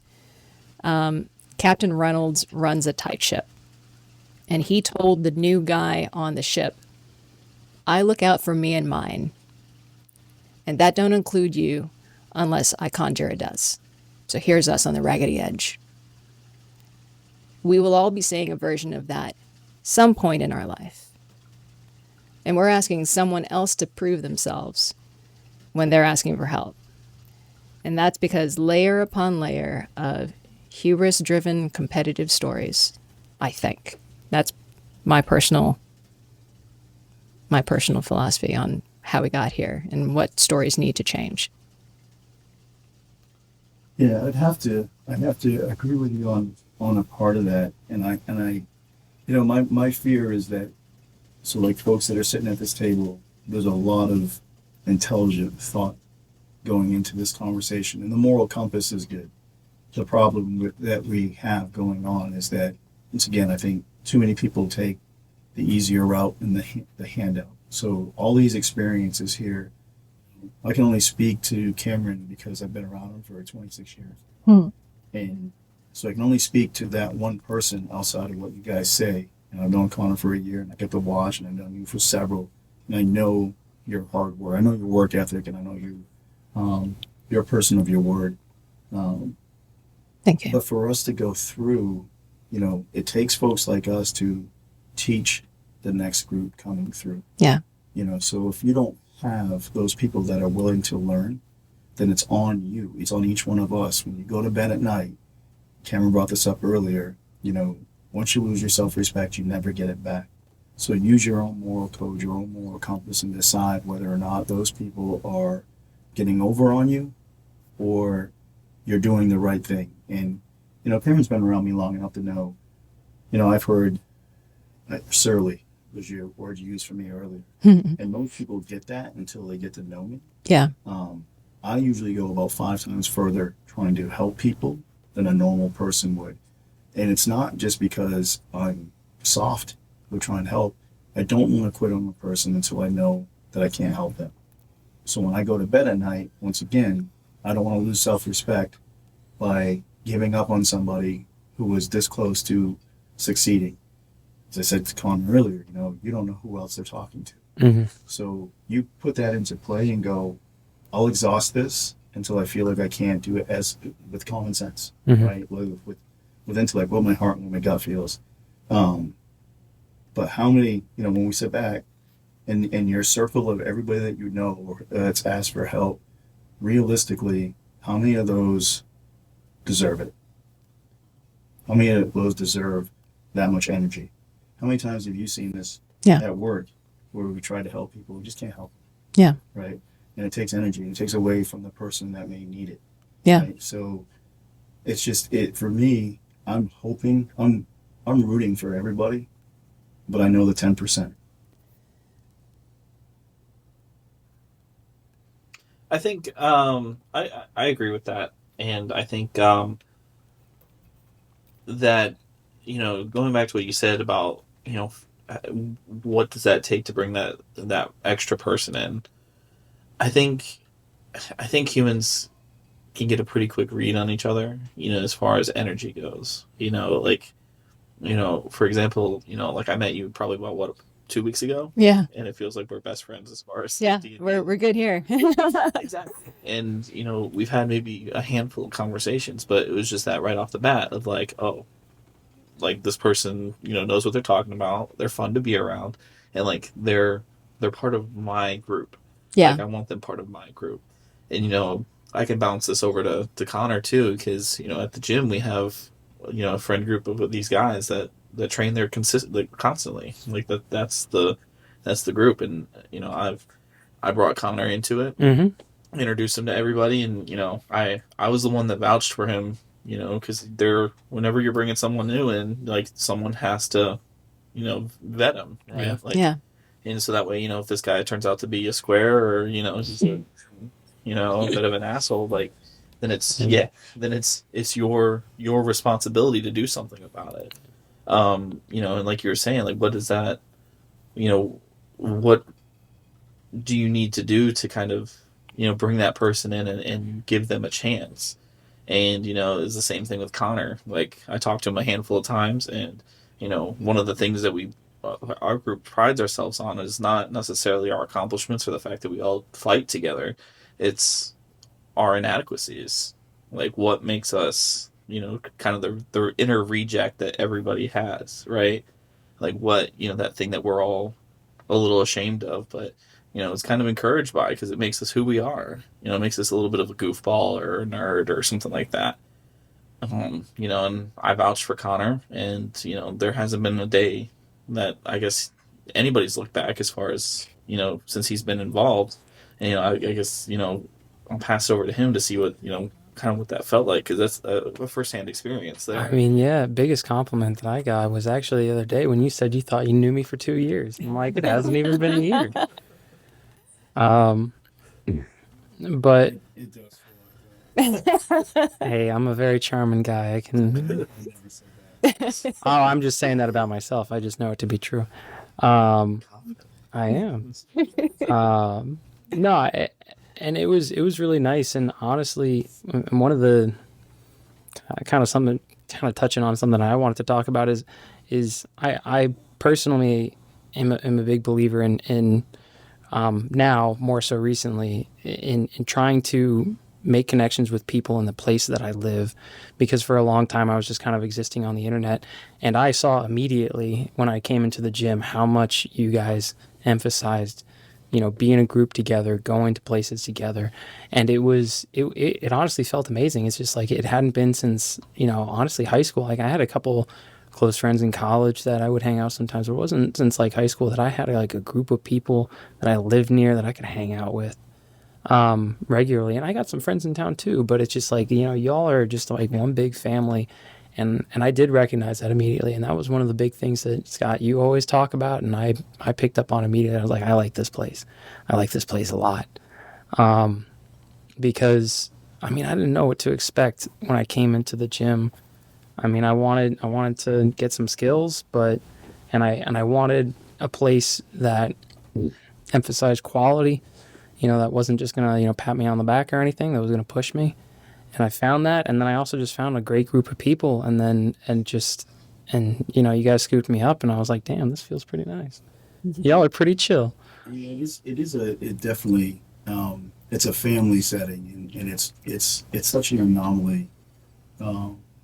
There's so many schools in this area, and ours is 100% different. And I'm all going to say the same thing. We're different. We're different.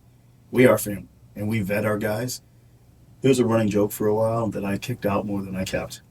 Like, I don't need your money. Yeah. We do okay during the day. Right? I don't need, this is my hobby. So when folks come in, and then actually, for me, it brought it all around when Kameron just said that, basically he introduced Connor and said, hey, Connor's a good guy. And you go back to the Walking Dead story, our group is a very, very tight knit. Like, I know who would come over my house and when these zombie apocalypse kicks off. And it's a good bunch of people, right? I know who my family is. And even coming in the door, if you take out the fiction, I follow people's posts and stuff like that. If they're out drinking and doing whatever and come back and say, hey, I can't afford my membership, that's your fault. But I've had guys come up before, and I know they're struggling, but I'll give them free time, right? I'll give them free passes to fights, and anybody in the area that doesn't have a place to go for every holiday. We had people come over. We probably had 15, 20 people the other night just having a bonfire. If you have no place to go for Halloween, just come over. Nice. Just hang out. Yeah. And Connor was out there, and a bunch of others, and I did the same thing for Thanksgiving. I opened my doors at Christmas. I open my doors for every holiday. If you have no place to go, come over. And I can't say that if it wasn't for, Cameron was saying, the vetting of people coming in, there's people that I wouldn't invite, but I feel very comfortable with the people I do invite. And they know who they are. So it's, I don't know. I almost changed my own answer from what I gave her. We do have a group that wasn't my group, but, Connor 100% would be allowed to come over based off Kameron bringing him in full fold and then me getting to know him on Cameron's recommendation. Well, you also get to see a lot of, you have a space where you can learn about a person who is, at least at first, out of their depth, which is a very interesting place to be able to assess a person. Like, their familiarity or lack thereof of moves is one thing, but how they mentally and emotionally process that is another. So you're getting to learn them. Absolutely. Yeah, so I'll bring up somebody you're familiar with because it was you. Here goes. Now your first class was, that's when we started talking about, hey, it's like dancing. Just relax and flow. You flow. And you listen to everything. And then the second class you came in, and your technique was much, much better. You're much crisper. And as we're progressing, what you saw as a weakness, you're like, hey, I didn't eat before I came in here, and I'm really, really lightheaded. And you stepped off the mat. You asked to step off the mat. And in your head, you were like, this is a weakness, right? This is, I feel bad. I'm falling out, and maybe I'm embarrassing myself. Maybe I'm this. Maybe he's going to think a certain way. All that said to me was, you try harder than anybody around you. That's all you told me, right? That's all I needed to know. You tried harder than every person around you because you were lightheaded, right? You were trying that hard. So I learned more from you than what you thought was a failure. I thought 100%, you're at the top end of she's trying as hard as she possibly can. She can come in anytime she wants to. She's not wasting my time. So it's one of those things where how you see it and how I see it as a head coach, very different. Yeah.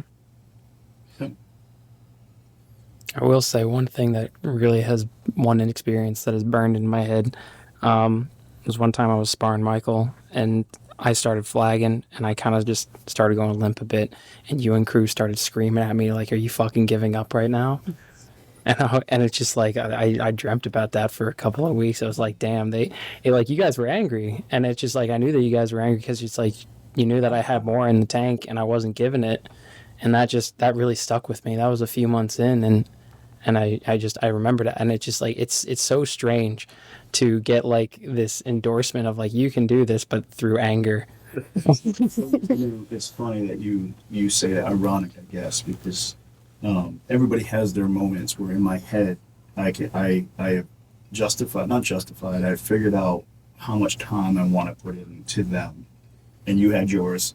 You had yours, and it took a little bit longer to get you to believe in yourself.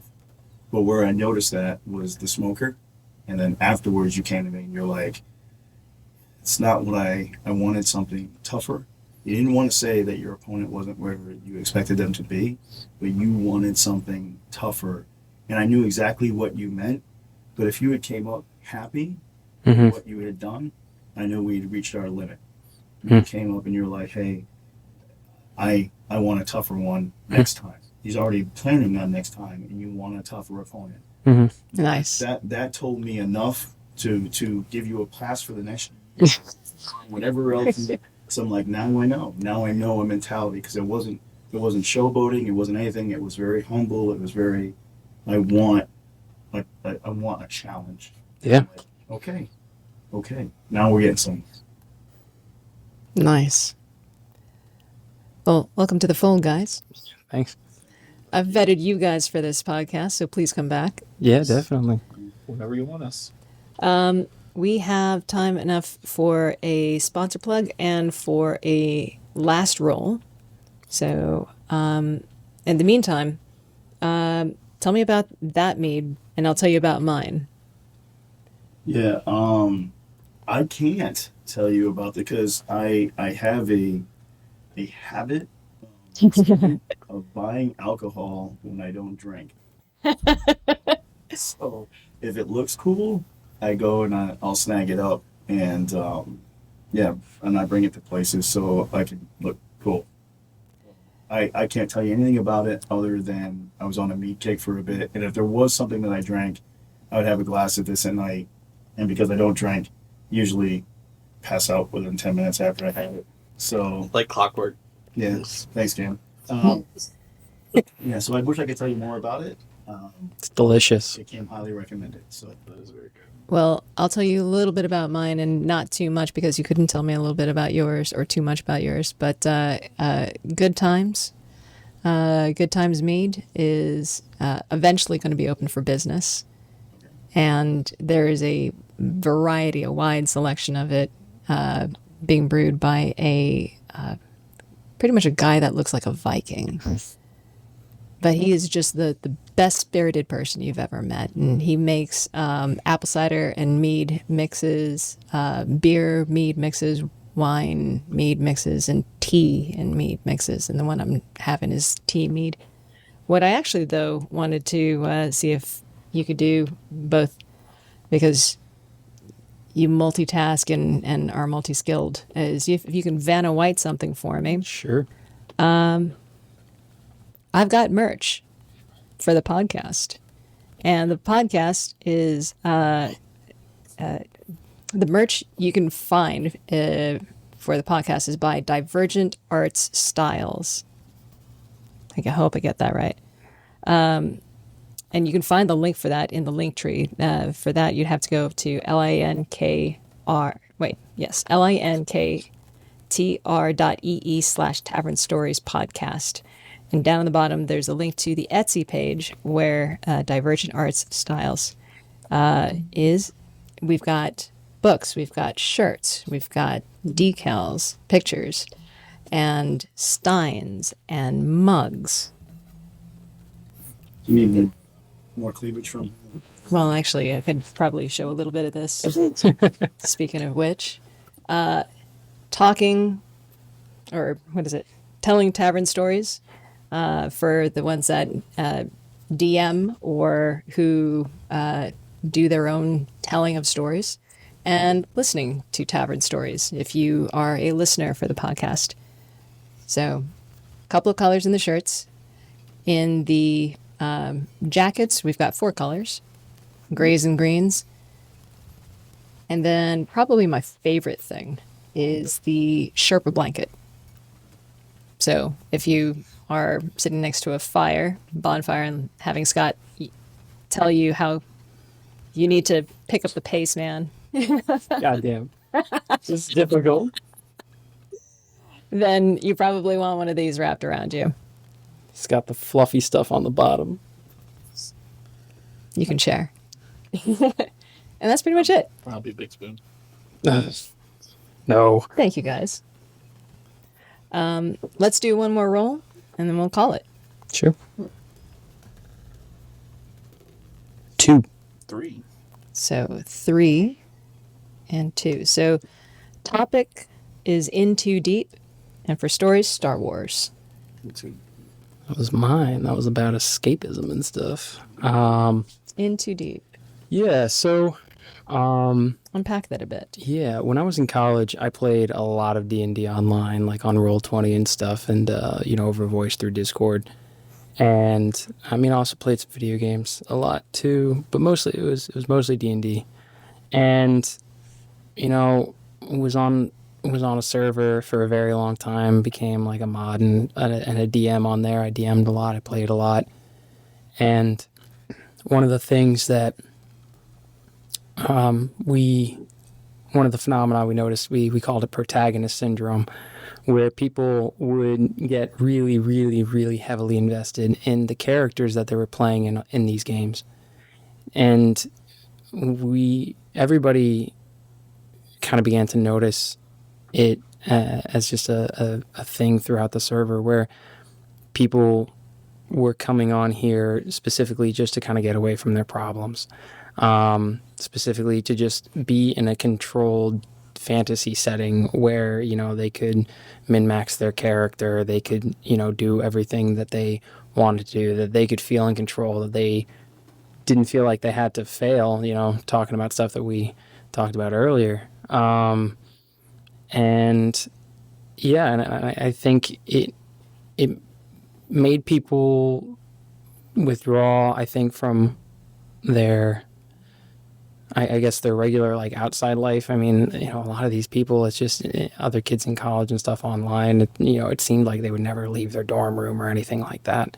It seemed like they would just stay in one place, and it just, like, that server, that group of people that was playing D&D online was like their primary social interaction, and they were so deeply invested in the characters that they were making that they would get, like, defensive and hostile when bad things would happen to them. And I mean, that's part of the game. Part of the game is just like, you have struggles, you have difficulties, and you overcome them. But the fact that it's just like when you're playing the game and you don't actually want to, take an L at any point, you always have to be winning, you always have to be on top of you. And it got to people's heads. And it even their online relationships, it started to push people away from it. And I think people can create stories in their heads, idealized versions of themselves that they project onto characters, and they, they just kind of start to lose touch from reality. And I mean, to an extent, I definitely felt like I did that sometimes as well. I would just get too invested in it, and then just, I had school and stuff to do. I had people outside that I could have been hanging out with, and because it is just an easier thing. I mean, Scott's talked a lot about how, a lot of people just go for the easy thing. And I think, and especially when it's online, especially when, there's a screen between you and everybody else, it's just like that disassociation from other people, that disassociation from what's actually just kind of happening around you, just being in the present, is exacerbated. It's even more. and once I finally got out of college, got a job for a bit, and wanted to, I kind of noticed that, and I wanted to get away from that, and that's when I started rock climbing some. That's when I started doing other things, and eventually I started doing Muay Thai, and specifically looking for people near me, people around me, people in a place, not just on a screen, not just like looking, it just for anybody who's watched Lord of the Rings, when Pippin peels back the Palantir, it's like I need to look at it again. It's just like I feel like that's what our phones and our computers are. It's just like these little magic little scrying stones that show us all these fun little things, and they just enchant and enrapture us. And I don't think it's good for our brains. I think you need to be in space. I think you need to be in a place, and I think you need to be in a place with people to be healthy. And so I saw people who did get in too deep, and I saw myself get in too deep sometimes as well. And thankfully I was able to pull myself out of it. And, now I have people around me like you guys that, it's like, I don't want to go back and like live an online life anymore. So my question on that, I'm sorry. Yeah, no, I'm good. Yeah. Yeah, it's my question to you on that is, so you have the ability to pull yourself out, and that's based off, I keep going back to that, but that 50% above and 50% below average intelligence. Mm-hmm. So you could pull yourself out because you knew it was time to pull yourself out. Mm-hmm. And some people can't, right? No. But do you think that, because I don't know what you did beforehand, but it seems like everything you did up until the point of going to college was pretty laid back. Yeah. So when you created a character for yourself and you actually pushed the limits with that character, you kind of became that character. Mm-hmm. Do you think you would have ever found rock climbing if you didn't follow your character's trajectory? Do you think you would have found Muay Thai? Because those are not easy things to do. So in your head, did you create a character that set the bar so high and was so adventurous that you became adventurous? You became more like that and it opened doors? In a way, I definitely. There was definitely a point, because my friends always noticed that I put a lot of myself into my characters, but there was coming a point where after I'd been playing for a while, it's just like, man, I'm worrying so much about like all this like cool world changing stuff that like my character is doing, and I'm just sitting here on my fucking couch. And it's just like, why? It's just like, this isn't a person. This is just some numbers on a screen. Like, what am I doing that's cool? What am I doing that's interesting? And no, you're absolutely right. Like there was a point where it's just like I'm living this like second life in a virtual world that some people care about, but honestly it's gonna fade away in a few years. Nobody's gonna really care. Well, because you're throwing numbers. You're talking about numbers, but 0.04% is a real number, and that's 0.04% of the people in the world that'll actually try combat sports. Really? Oh, wow. And that's not competing. We're talking trying. So you've competed. You know what I mean? So you look at percentages and you look at numbers and all the things that you've done. That's pretty significant. And I don't know. I just wonder how much a mindset of a character and saying, I am a badass. Right? Like I am this, I can do the things that I never thought I could do before because I did it on a board and my mind told me it's not that bad. Yeah. Like how much of that is real to you? And I'm just kind of curious, like myself, I'm curious. I like I said, I do think that is something kind of real to me. And actually there was a podcast that I listened to a while back that talked about the I guess like the social and psychological value of playing D&D, and there was this concept they talked about called scaffolding. Yes. You ever heard of scaffolding? Yeah. Yeah. Scaffolding is this idea. It's just like where you put yourself in essentially simulated, unfamiliar, or difficult, challenging situations, and you don't shy away from it. And you just you meet it in the virtual world, in the simulated RPG world, and you tell yourself like, oh, okay, it's just like this. I did, it's just like my character did the thing, but also I think you see how doing the difficult thing is part of the story and part of this very resonant, universal narrative arc, the hero's journey. Like doing those difficult things is necessary, and you get a glimmer of that and you begin to wonder, like, you know, it's like, how do I have my own hero's journey? It's like, how do I like not play, you know, like one of my favorite characters was Isaac Lightwood. How do I not play this guy? How do I play Connor? You know, how do I be me? There's also there's this one webcomic called XKCD. Yep. I'm sure lots of people have heard about it, but there's this one that I always thought was very funny, that it was nerds always get way more into exercise once they realize it's no different than just building stats on your D&D character. And it's a picture of a dude just like doing pull-ups, like that's one more strength, that's one more point to strength, gonna go on a run, one more point to constitution. And honestly, I've definitely conceptualized it that way. Sometimes when I'm like in the gym, I'm like, what's my con score right now? I feel like I'm getting gassed out. Like, I feel like I'm got trash constitution. I actually do think about that when I'm rock climbing. Yeah. What my dex is versus what my, you know, how is my athletics modifier right Yeah, now? yeah. And so definitely to your point, Scott, like absolutely, like that was a factor, and I do think there are a lot of people who do who have like a similar path through that. And honestly, I feel like the people that you see that most with is the people that end up at the Ren Fair, the people who actually like, go out there, like build a costume, do something. Yeah, the people who like get into sword fighting or HEMA, or like, I have a friend. He's actually getting into game developing. Friend from college, and he does like wrestling and sword fighting, and he got into that just because he was a big nerd that just really liked D&D. And so there's. You know, there are people who do just get sucked into the easy virtual world, the easy RPG world, but there are people who see it as a pattern, and they see it as a pattern that they can reproduce in their own life. And that is a really powerful thing, and I don't ever want to discount that. So I want to do a quick little experiment. Can any of you name something that you do now because you saw a character do it?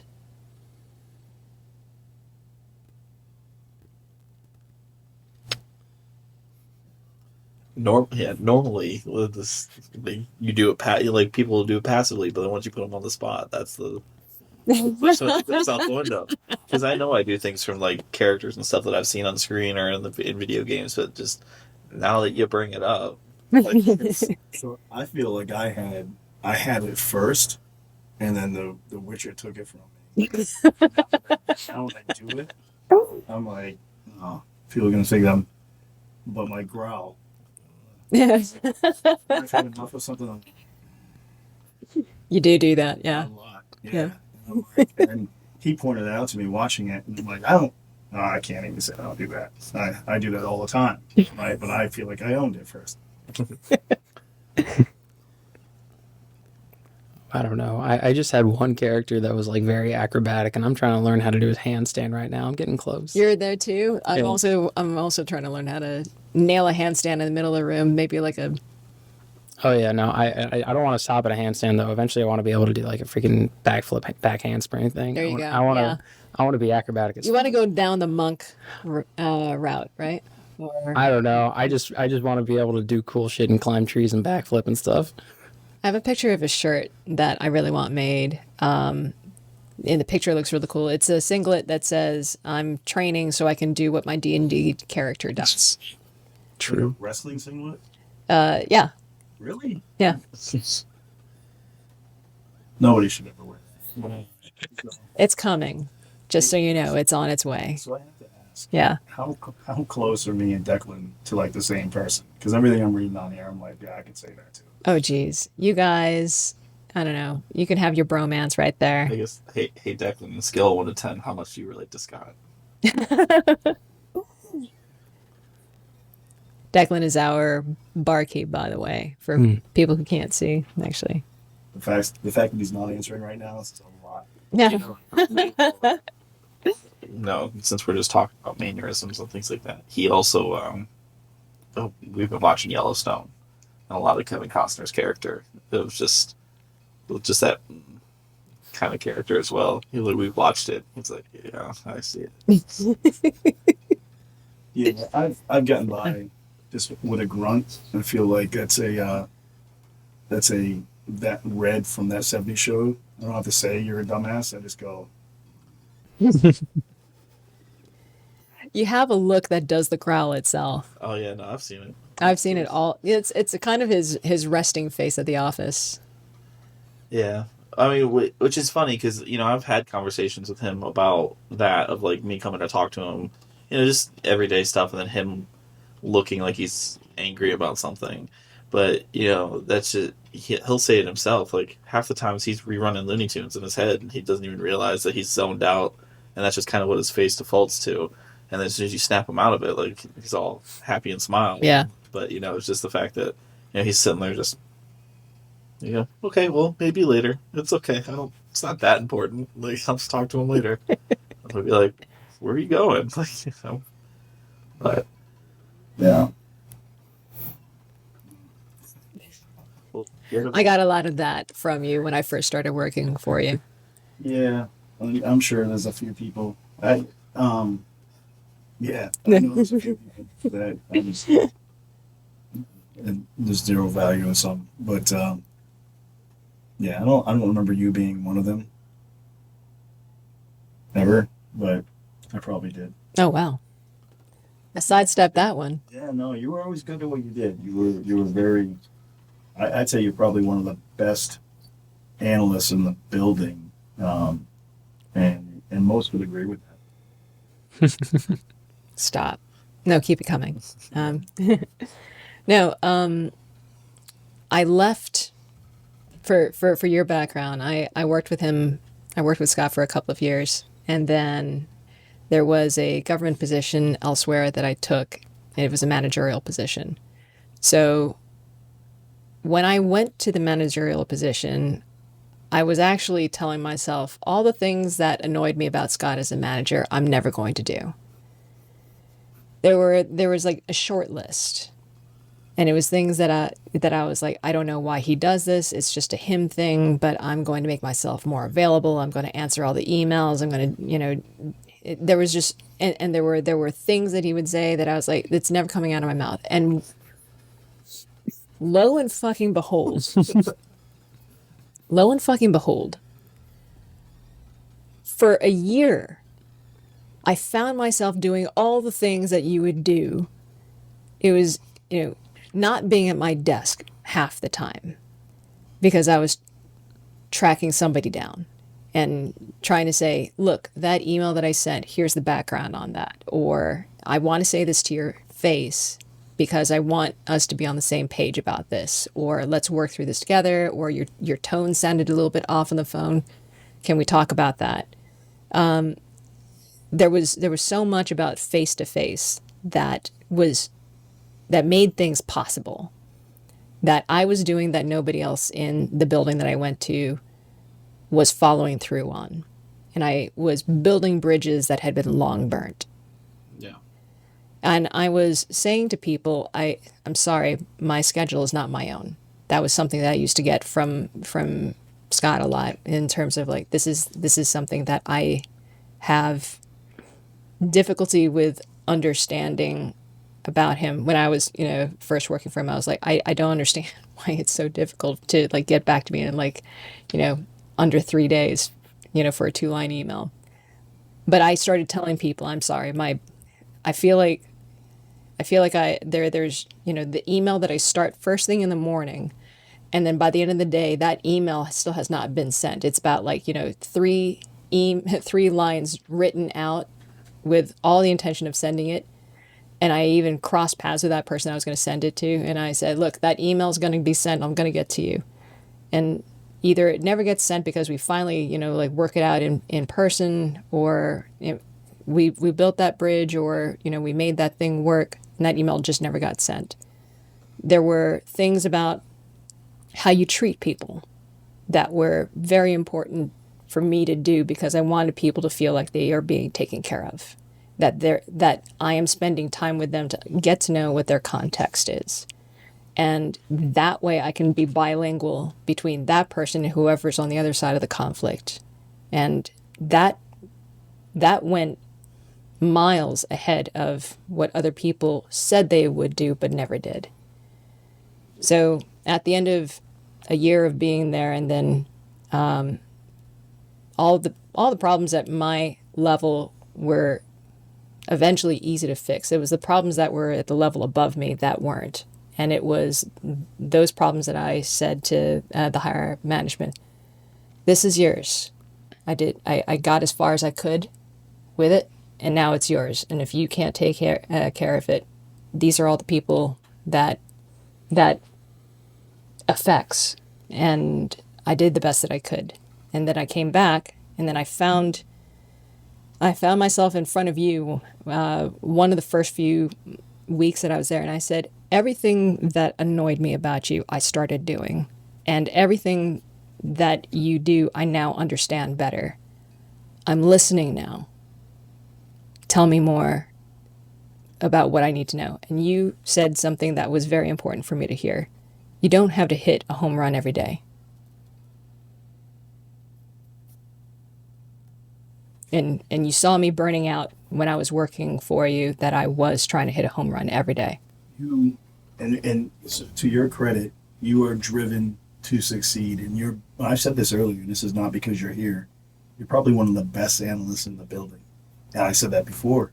A lot of times when you would send me an email, you would give me the answer in the email, because you just said your response would be starting in the morning, and at night you wouldn't send it. You would send me 4 or 5 paragraphs of what the issues were and the possible solutions. And I'm like, why do I need to respond to this? If you already know, you don't feel empowered to do it. So feel empowered to do it. So a lot of the answers, most of the answers you already had. So being a good leader wasn't me going, let me accept this and say that I told you to do it. It's, you have an LTOV of 5 days, figure it out. And you did, right? And to the point where you went into a government position, you were a supervisor, like you went above everybody else as far as what you wanted to do. And even when you decided to leave that position, that was your choice to do something better for you. But at no point did I ever need to mentor you, right? You already had the answer. So let's get out of your way. Yeah, get out of my way. No, yeah, definitely. I think that the narratives that we have for ourselves are always different from what people tell themselves about you. Because what you see of me and what I see of you are impactful. And I think the same thing with you guys and who you see at the gym. What we tell ourselves about ourselves tends to not match up with what other people see. Mm-hmm. I think, those are the stories that you want people to tell, right? Like, I don't want you to tell people what I think of myself. I want you to tell people, honestly, what you think of me. Like, I want, if I move away or, I pass away or whatever, I want Connor to tell stories about me as a friend. Like, I don't want to be like, Connor, this is what I want you to tell people when I go. Like, I want it to be genuine. Or even going back to, 3,000. That's 3,000 different people with stories of how he's helped them, how he's affected them in some way. And I think, again, when everybody sits down and, at a table and they want to tell stories, they shouldn't be prefabricated. They should be stuff that actually brings a smile, brings a tear, brings some sort of emotion, something that evokes something, because that's how it mattered. Like it evokes a response. So I go back to the Valvano, and it's a sports reference from way back, and he was the coach at NC State, and you see him every year. They play his a speech at the ESPYs, and you get people thinking, loving, and move their emotions to tears, right? So if you do those 3 things in a day, that's a good day. But for everybody here, the problem with, and I go full circle on this, society today, I'm on the other side of 50, right? So there's no hiding anymore on being on the back 9, right? Like there's no hiding, because you don't know many people that are 100 years old. So you go, listen, I get it. So in that building, and this is just being honest, Who's a better analyst? You're never going to get me to say it. Okay, but who's a better analyst, right? So the fact that you can be humble. I love humble. That's okay. Are you a better analyst than me? And the answer is yeah. I'm going to answer for you, yes. Because I've been that person for 10 years. I'm a manager now. My job is to take care of people. That's it. I take care of people. So everybody else in there can go, hey, I do this and I do this, and they beat their chest. I don't do any of that. You're better at it. So let me do what I'm good at, which is talk to every different section, because people know me and I can bridge that gap because I've touched everything to the 80%, but I'm not good at the 100% anymore. So that's your area. That's your area. And I have accepted mine. I do the same thing at the gym. You know what I mean? So I'm not throwing head kicks anymore because the knees don't last. Somebody else can do that. Kameron can be the young guy can lift heavier things than me, and when I need something done at the house, he's that guy. And I could use Connor, for so many different things on an intellectual level because he's better at it than I am. So my strength in the last 10 years has been getting out of you guys' way and just allowing you and just providing top cover and be strong in the area I'm strong in, which is providing you top cover, providing you mentorship in the areas that you need it or ask me for. But otherwise than that, be a better analyst, be a better martial artist, be smarter, whatever the case may be. It's okay. It's okay. Because that all happens to everybody. It's just not everybody's willing to give it up. So tying all of this back to Star Wars.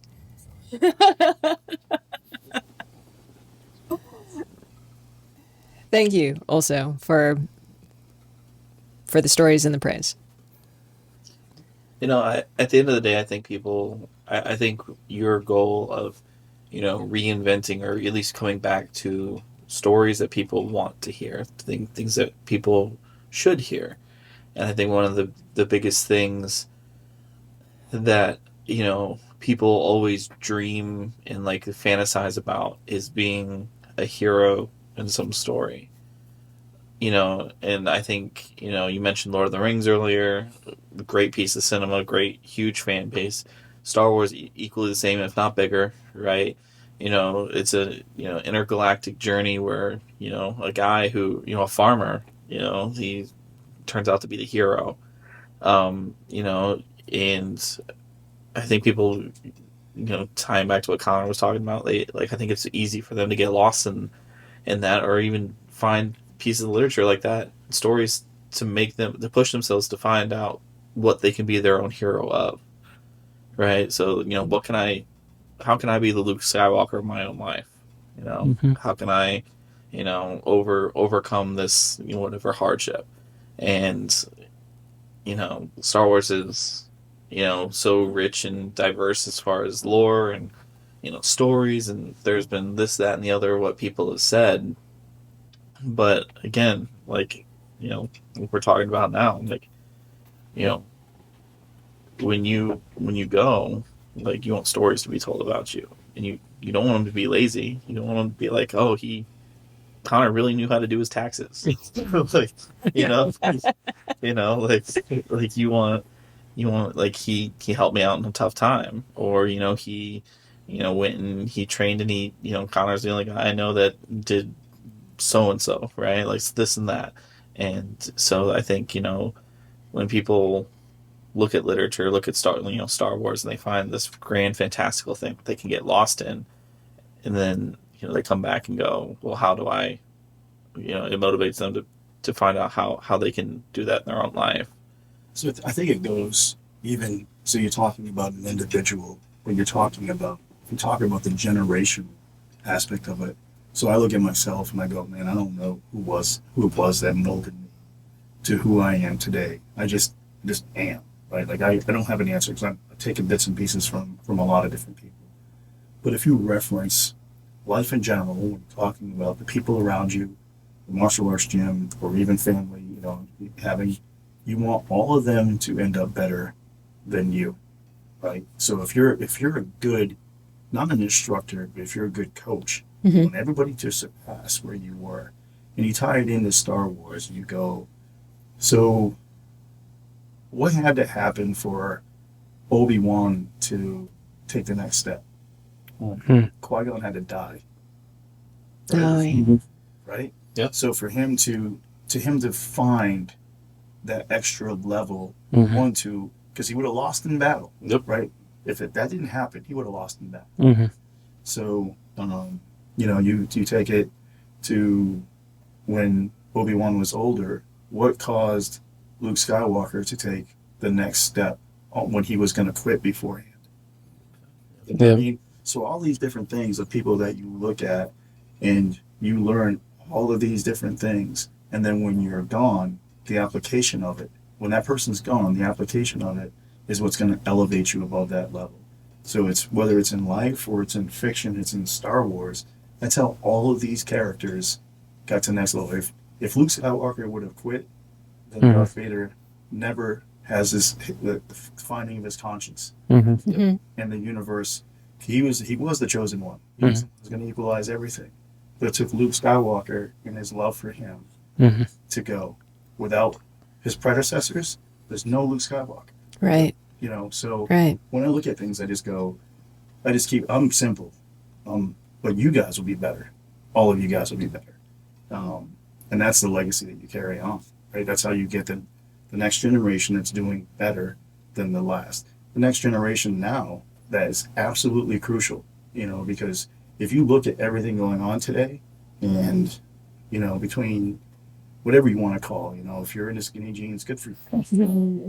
But let's be honest about it. Why are you looking at me? I think that's just the way yours fit. Anyway, Baby God. but you don't know when you're the tip of that spear. So we look at the whole movie, the tip of that spear, the ones that were the most instrumental in changing everything were a very, very small percent. How do you know that you're not going to be that very, very small percent that tips the things in the right direction? So just don't stop. Go to bed at night. Don't lose your self-respect. Keep doing what you do. Yep. Absolutely. Apparently 10 years ago I didn't do it right. That was an awesome way to close the topic. You guys, anything to add on that one? 'Cause I would have gone a totally different way with the Star Wars lore drop, but I think you did so much better than I did on that one. No, you get wrap that in a bow. That's pretty solid. That's a good way to have it. Well, so before I close, are there any stories that you guys are looking forward to coming out over the next month or a couple of months? Something that is on the way story-wise. You can't wait to wrap your hands around it. I'll go first. Not necessarily in the near future, but in the future. Ever since he left The Witcher, Henry Cavill has signed with Amazon to start with Warhammer 40,000. Yeah. And that is such a rich, vibrant universe full of such violence, just nonsensical violence, that it's amazing. I've been addicted to it for many, many years. And so I'm completely excited to see what he does with it. And if, from what I've been reading and from what everybody said, he's doing it right, which is something you don't see very well these days. So. Oh man, I'm kind of off the pulse with new media coming out, but I do know that for a while D&D has been playtesting like the D&D 1 thing, and I'm just a big nerd. I always like the new editions. I always get the new books. You just get to the new thing, and I think every system kind of has its own quirks. Every system has its own advantages, disadvantages, and so it's. I've played 4th edition, I've played 3.5 and Pathfinder, and just the way that the mechanics are different and how things are run lead people to make different characters and lead to different stories because of that. It's just like the nature of them are different because of the nature of the game, and so I've been playing D&D since I was in middle school, so I don't know, well over 10 years, more than that, 10, yeah. But I'm just excited for the new chapter. Excited for new games, new stories with that's going to come with a new system. So What? You got anything? No, not really. Not as far as that stuff goes. I was just, it's like, man, what am I looking forward to? And I have to say that the only thing, it's kind of grown to the point now where I'm purposely not watching it because it's paining me not to watch it, and I'm wondering how long I can hold out. Okay. Because myself and Cameron were supposed to start watching the new Castlevania series, like, Yeah. oh, Oh, I wow. just haven't found the time to sit down because it was like, let's sit down and we'll watch it together. Yeah. And he told me about it, and it was like a week into it. And I'm like, yeah, let's do that. And then there's been times where both of us have had time, and it's like having that chocolate bar that I really like, Mm-hmm. that I just know I shouldn't have it. I get them holding off. I'm like, oh, it's hurting me. Yeah. But yeah, so at some point we have to watch the show. I think that's the only thing that's hanging for me right now. You've been talking a lot about the newer Godzilla that's coming out too in Japan. Oh, yeah. The -1. oh. Yeah, that looks. I like originals, and that just looked like he didn't really have a thought process. He was just like, I'm gonna torch everything.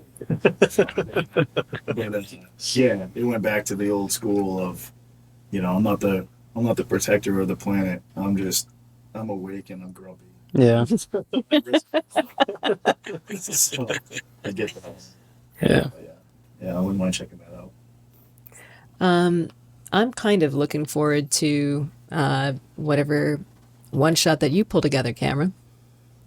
Well, I will. I've already got like half of it put together, so I'll probably play test it with like Connor or somebody from the gym just to kind of work out kinks, and then as soon as I have it finished, I'll bring it by. Let's You go. also did not say me. Because he will fix the game. I'm also looking forward to DMing a one shot for you guys. At some point, there'll also be some dates shot out to you, and we'll figure out who's available for what. Mm-hmm. But I have a couple of ideas for something to put you guys through. Looking forward to it. That sounds fun. And it'll be you guys making up your own characters. I don't do pre-gens. Not for these stories. I do pre-gens for other one-shots, but these ones are not for you. Okay. Yeah. So, okay. One last plug for a sponsor, a different one.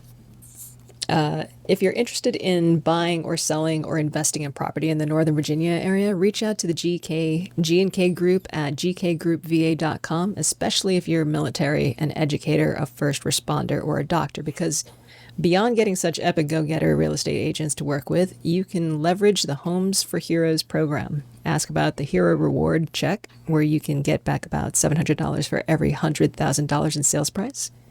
G&K Group can also hook you up with a Homes for Heroes agent in your area if you're not looking for property in the Northern Virginia area. They're well connected, so check out the G&K Group at gkgroupva.com. And if you'd like to join us in the tavern during a live recording, you can grab a table in our Discord room. The front door to the tavern is through my Patreon to connect your membership to our Discord server. 2 levels of membership, Patron for $4 and Patron Plus for $8. The difference between the two is for the cost of a drink. You can be seen on the screen behind us during the show.